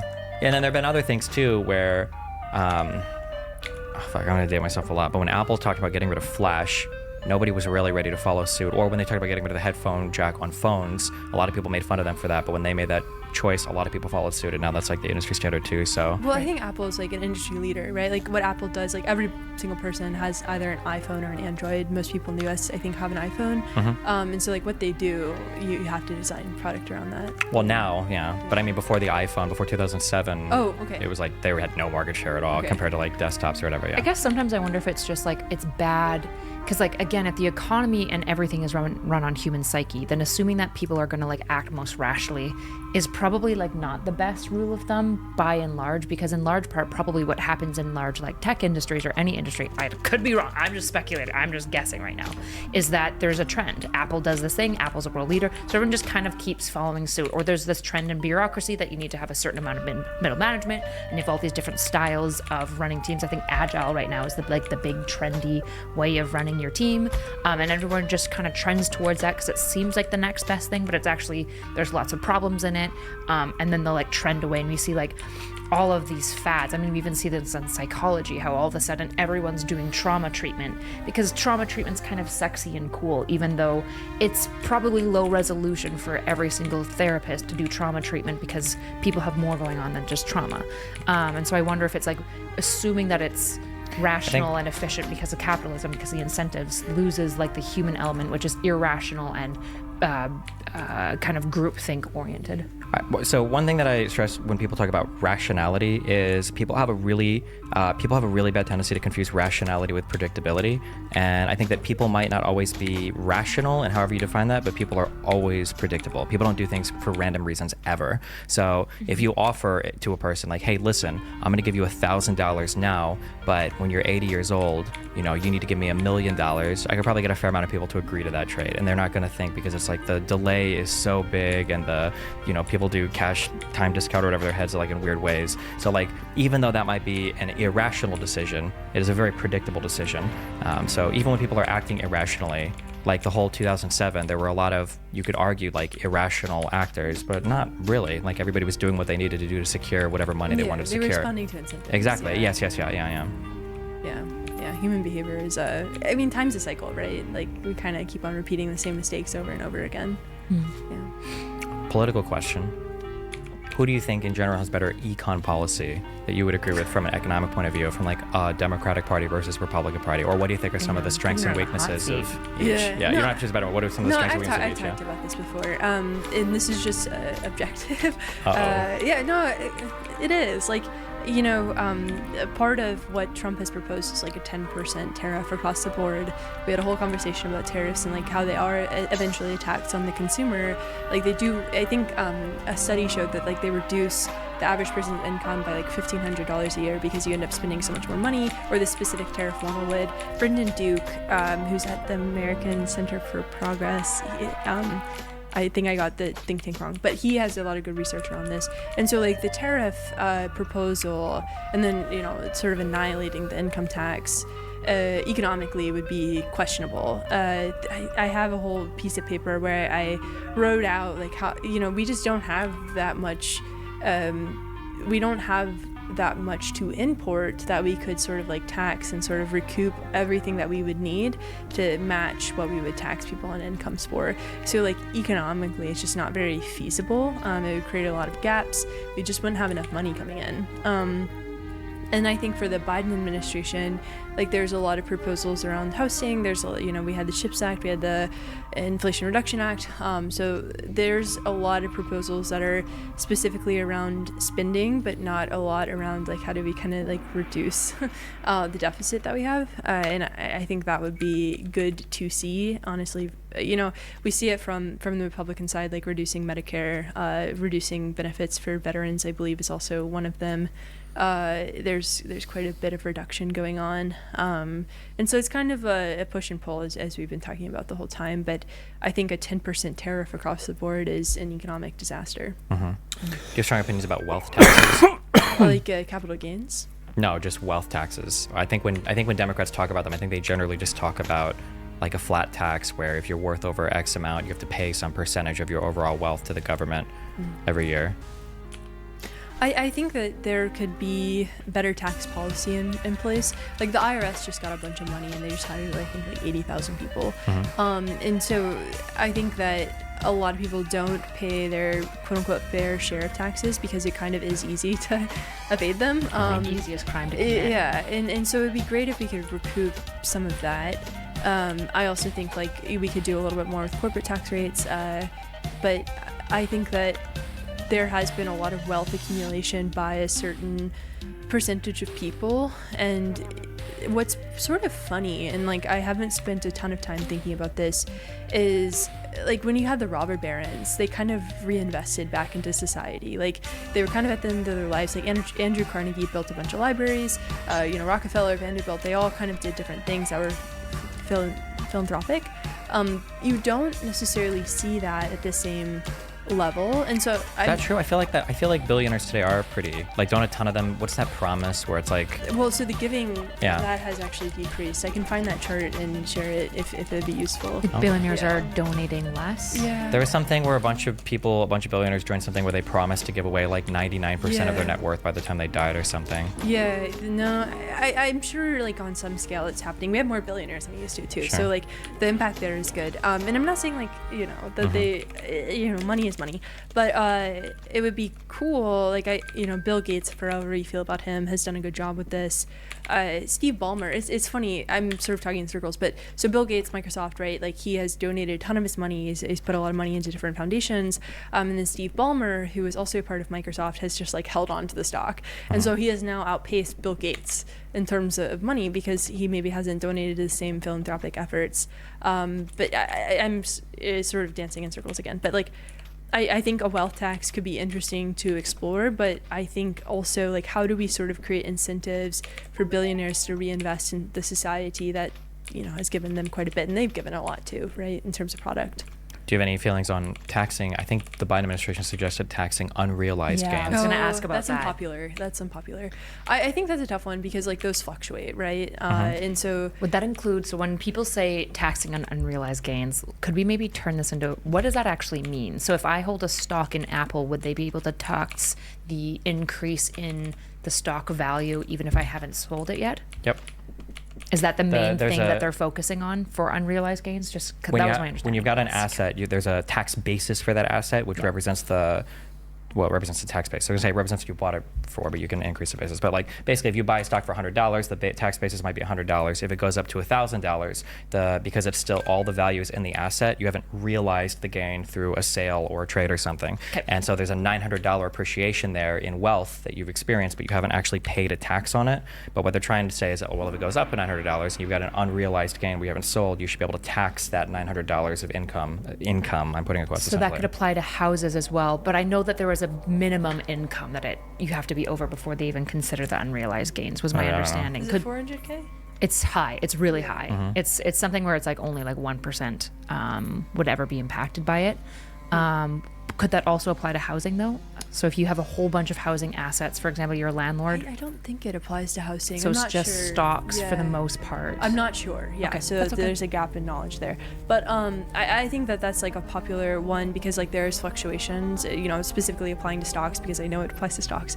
If it applies to certain, 1% and above, like maybe that's a different story. But yeah, I mean, I think just the idea of taxing unrealized gains would be sort of disincentivizing people to hold on to stocks rate, which is kind of like that's the entire basis of the American 401k. Like that's how we have people retire, is we're like get a role in the U.S. stock market. So I think there's competing interests there. Final question. For the record, I hate wealth taxes and unrealized gains. I think both are really dumb, taxing either of those things. Just in case anybody's listening. Why do you think that?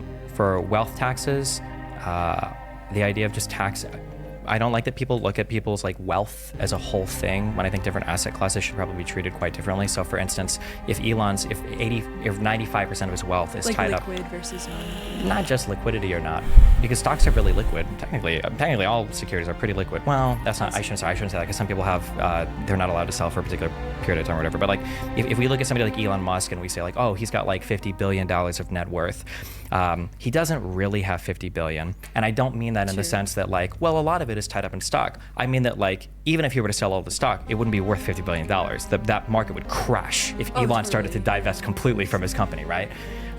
So there's the idea of like taxing somebody, and the idea that I think you run into this area where you get into this like middle class, upper middle class, or maybe like lower rich class, where you're kind of forcing people to divest from their businesses because they're taxing their wealth. Like, what if I'm doing really well with a business? It's worth maybe like $10 million, and you know, I pay myself a salary of $100,000, and my business is appreciating in value, and I'm like a majority owner, but now I'm starting to get hit with these huge tax bills because of my business. Well, do I take more money out of my business in the form of a paycheck? Do I have to sell part of my business? Like, I feel like. Do you think the taxes would be that high? Well, it has the potential to be, because it's based on your wealth, and we don't usually touch unrealized appreciation of value. Like if a small business owner could reasonably make $50,000 or $60,000 like a year, but their business might be worth like $1 or $2 million. And if you hit them with like even like a 1% wealth tax, 1% of $1 million is $10,000. If you're only making so much a year, well, now you have to start making weird decisions about either paying yourself more, which is kind of taking money out of the business. I just feel like the incentives are not good, in my opinion. Yeah. Also, I think whenever they've tried wealth taxes, or they've also do these things, FTTs, financial transaction taxes, have also historically been really unpopular because you just end up moving stock exchanges. Also, isn't it typically the case that when wealth taxes increase, we tend to see the wealthy pay less taxes overall because they're more invested in finding ways to like cut tax costs? Taxes is an art, Yeah, basically, yeah. What do you think about inheritance taxes?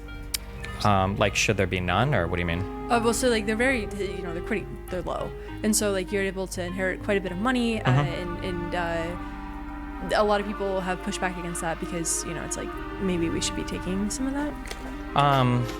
I wouldn't mind having, I think, like a flat or like a rate that starts low, but you dramatically decrease, because I want to say, isn't the inheritance thing, like, doesn't it start at like $23 million of inherited income? So everything beneath that is untaxed, I think. Yeah, I wouldn't mind starting that at like $100,000 or $500,000, and then the tax starts at like 5%, and then maybe you scale it up. And so do you think about this like inheritance versus wealth tax differently, because like you're inheriting something, so you're not like quote unquote working for it, and like you think about the wealth tax and it's impacting a small business owner? Is that like why you think about this? Yeah, I don't have this like if an estate is forced to sell something, they're dead, who cares? I don't care as much. Whereas if a person who's still like in the contributory periods of their life, who's trying to like build a business, like with an estate tax, like the worst case scenario I can think of is like a child is expecting to inherit a larger part of a business, but the estate has to sell it off to pay a tax, which is like whatever. But I would never want a business person to have to think like, well, if my business appreciates in value, it's not a matter of, do I want to realize a gain via a paycheck, a dividend, or whatever, and pay taxes, or do I want to reinvest in the business? Instead, he's thinking, even if I reinvest in the business, I have to pay a tax on it. So now I either have to sell part of my business, or like I think that the decision making is bad there. Yeah. I think. Also, wealth is incredibly difficult to ascertain depending on how you want to get into the wealth tax. If you start to, like, if you get outside of just stocks, if somebody says like, okay, well, the wealth tax is going to incorporate like all of the assets you own as well, or like IRS agents going to be going through like mansions trying to figure out the valuation of like every art piece and like a house and a car, and like it just feels like an inefficient way to raise money too. I think it's kind of like political signaling too at the end of the day, like going after the wealthy. Yeah. And then for unrealized gains, yeah, that's just really messy. If a stock massively appreciates, are you going to force me to sell some of my stock to pay the tax? Then, well, now do I get to carry forward a loss if it massively decreases, and because I've already paid the tax on it? Yeah, I think that's the issue. Is like there are, the market, it's not very volatile right now, but historically has been incredibly volatile. And yeah, like you have people who would pay taxes, and it's like, well, I don't actually have that money. Yeah. Right. And I think that the pushback against that one makes a lot of sense to me. Yeah. Last question I guess I would have, this is the only thing I haven't thought of like a good answer for, is it does feel to me kind of up that if I'm a really wealthy person and if my businesses are appreciating a lot and my overall wealth is growing and I want to start buying stuff, I think it's acceptable that I will sell parts of my business or sell parts of my portfolio. I'll realize a gain, I'll have a taxable event, pay the tax, and then I buy stuff. That's fair to me, I think. But there's like a hot new way to get around this through the form of like securities-backed loans, where I can go to Wells Fargo even. I think you only need it might only be like $1 million of investments, maybe less. And I can say, hey, listen, I'm gonna go buy some stuff. Can I just take out a loan against the value of my assets at an unbelievably low interest rate and then go and spend that money and then just like pay you back a little bit over time to avoid any taxable event? Do you think that that's like a okay thing? I know it's like the hot thing that some people are complaining about, but it does seem like genuinely kind of like a little bit of an unfair loophole. Yeah, to sort of circumnavigate the you're avoiding every taxable event. Yeah. And it's like, should you really be able to do that? Yeah. No, yeah, I don't think so. I mean, I think there's like the tough part with taxes, like there's a reason that we pay them. Like there's a reason that the roads work most of the time, and it's because we pay taxes, right? Libraries, public libraries, waterways, sewage systems. I think that tax, like what you're talking about, tax loopholes are very popular with people who are in a certain income bracket because they're like, well, I just need to preserve my wealth. And we kind of have this issue in the United States right now where there is sort of wealth hoarding. People are not paying their fair share. And that's sort of what I was talking about when we were talking about wealth taxes. So I would love to see people want to pay more taxes. And I think the funny thing is, like, if you ask people in a survey, they're like, yeah, I'll pay more taxes. And then, of course, when it actually comes down to it, nobody really wants to. And I think part of that issue, too, is it's tough to see where it goes. So I guess, like, the answer to your question is two-pronged. Like, number one, I do think it's wrong. But then number two, I think that in terms of taxation, we could do a better job showing people the impact, like whether that be signage, whether that be explanations. I just think that people feel so looped out of the system that it's like, well, why would I pay taxes into something that doesn't provide any benefit to me because I don't see, they don't understand the obvious benefit. Something they do, I think they do it in Canada, I think they do it in the UK, I think they do it in a few European countries too, that I think is cute, is when you pay your taxes at the end of the year, they send you something back saying like which department all your taxes go towards. Yeah, we don't get that in the US. No. So. I've never seen that. That's not, I don't think it's like, you just get like they just take it out of your account, and then and it's tough. Like, I'm a small business owner, and like I get annihilated by taxes, and it is hard, right? And I think that's like taxes are tough. It's a tough situation. Taxes are tough, but if you like to drive, if you like your education as a Canadian, if you like going in and being in America and thinking, okay, I have something wrong with me. Normally I could just like go to the ER if I was worried about it, but I really have to I need to be basically unable to walk if I'm going to go to the ER, here, right? Sure. Healthcare is because healthcare is like such a big thing, but yeah. Okay. I want you to miss your flight. Do you have any final questions or anything? No, I was going to say we should definitely wrap up here. I have some stuff that we should film after. Okay. Of just us doing some like promotion and stuff. Cool. So we don't keep her. Where can people find you? What are some other stuff? Obviously, please tell us a little bit more about your book so people know about it and where to find it. So the book, all the questions that I gave, like not great answers to, like the Phillips curve. There are explanations there in the book about that kind of stuff in this economy. All the illustrations are done by me. It's available on Amazon. It's available if you want to support a local bookstore.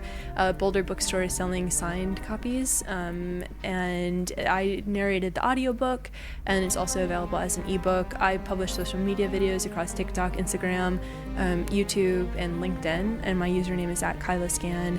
And then I have a newsletter, kyla.substack.com, and then I have a podcast called Let's Appreciate, where I recently published an interview with Chicago Fed President Austin Goolsbee and Deputy Secretary of the Treasury Wally Adeyemo, and then I work with Bloomberg Opinion as well. But yeah, thanks for having me. Cool. Thanks a lot for joining us. We really appreciate it. The news is divided. Ground News puts it back together, with coverage from thousands of outlets around the world in one place. So you can spot sensational reporting, no matter what side of the political spectrum you're on. Beside every headline, you'll see who owns the source, how reliable it is, and if they have a political bias. Multiple perspectives side by side, giving you a well-rounded view of today's biggest stories. Visit ground.news to learn more.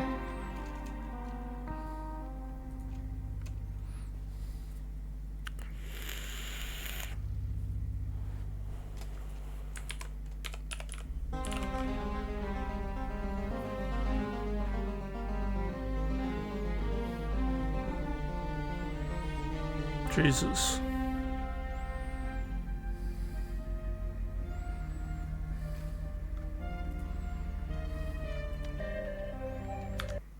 I killed myself with my artifact.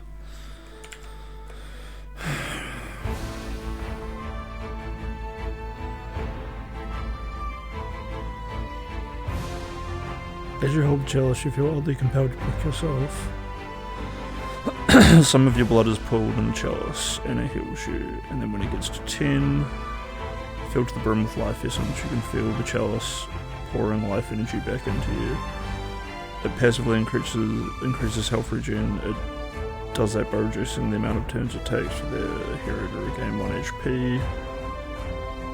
So every 2 turns I get 1 HP at level 10. And the hero's getting 1 HP at every 6 turns, which is nice. It's every 6 steps or whatever. It doesn't have any active effects on energy. Each prick deals 5 plus 3 times level to squared. Where the level is the chalice's upgrade level prior to issuing the prick command. Damage reduced by armor and most damage reducing effects like herbal armor and rock oven, but not by glyphs. Also, if I'm wearing armor. Since some of those reductions like armor are random, the effect of a lucky roll versus an unlucky one can make a difference between a successful upgrade and death. Especially when higher armor level upgrade levels. If the damage HP to 0, there is a Blessed Ink in the inventory, it will then be consumed as usual and the upgrade will be counted as successful. However, being revived by a regular ink doesn't result in a successful upgrade. I was about to get a Blessed Ink. Since the base damage rises quadratically, it is very difficult to upgrade the Chalice plus +7. Yeah, I noticed that. That's a lot of health. You almost just want to like burn through inks. The most viable way without breaking an ink is by pricking when at full health with a potion of shielding. But be aware of how much shielding you have for the prick, otherwise when at full HP, there is a minimum safety for the hero to be had before attempting the next Chalice upgrade. An Elixir of Might can improve the save prick threshold by several levels. It's possible to reach +10 at a level 19 hero with only 1 potion of shielding and 1 Blessed Ink. The scroll of challenge will cause the player to take 2/3 of the regular damage from the chalice. True.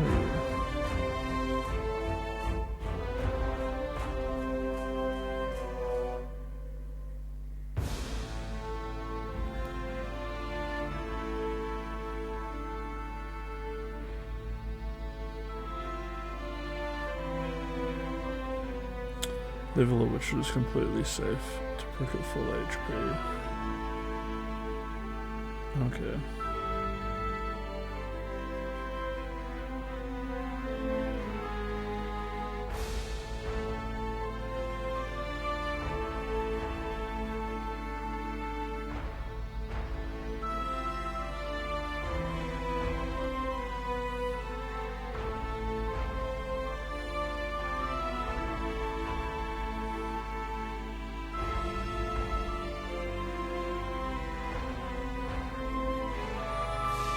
That's an awesome artifact.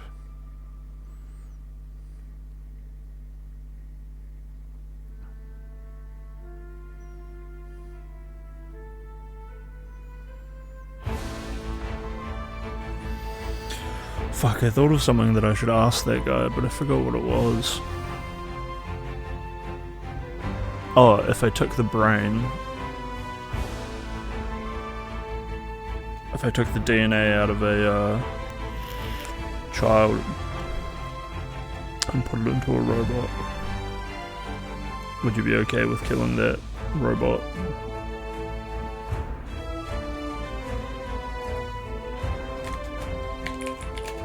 Would you be... Although his main thing is that, like, a zygote has the DNA of a human. And then at which point I'm like, okay, well what about like different races? What about mutants? Do you just kill all the mutants? Do you kill all the Down syndrome people? They have extra chromosomes.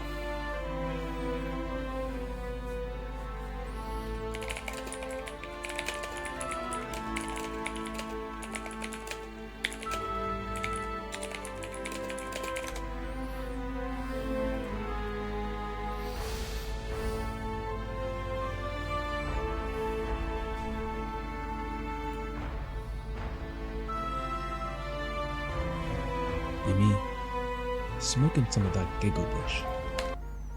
Super high. Don't realize that the smoke has drifted under the door of the apartment. Neighbors call police. What the hell? Police knock. I open door. Hello, sir. We received a call about you smoking cannabis. I can smell it already, so just come with me, Anon. Mind races. No, officer. This is a magic bag of weed. He steps in and asks, now how the fuck is that? Start explaining. Officer, when I try to get rid of it, it just reappears in my pocket. I'll prove it. He gets the face pic related. Bring him to bathroom. Watch. Throw bag in toilet. Flush. Then do nothing. He looks around confused. Where are the drugs, Anon? My face when it worked. What drugs? I'm gonna do what's called a pro gamer move.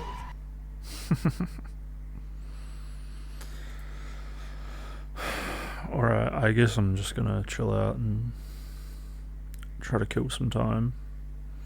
I wish I had more focus to play that game, but, you know, the willpower to grind away just isn't there. Thanks for hanging out, everybody. Good night.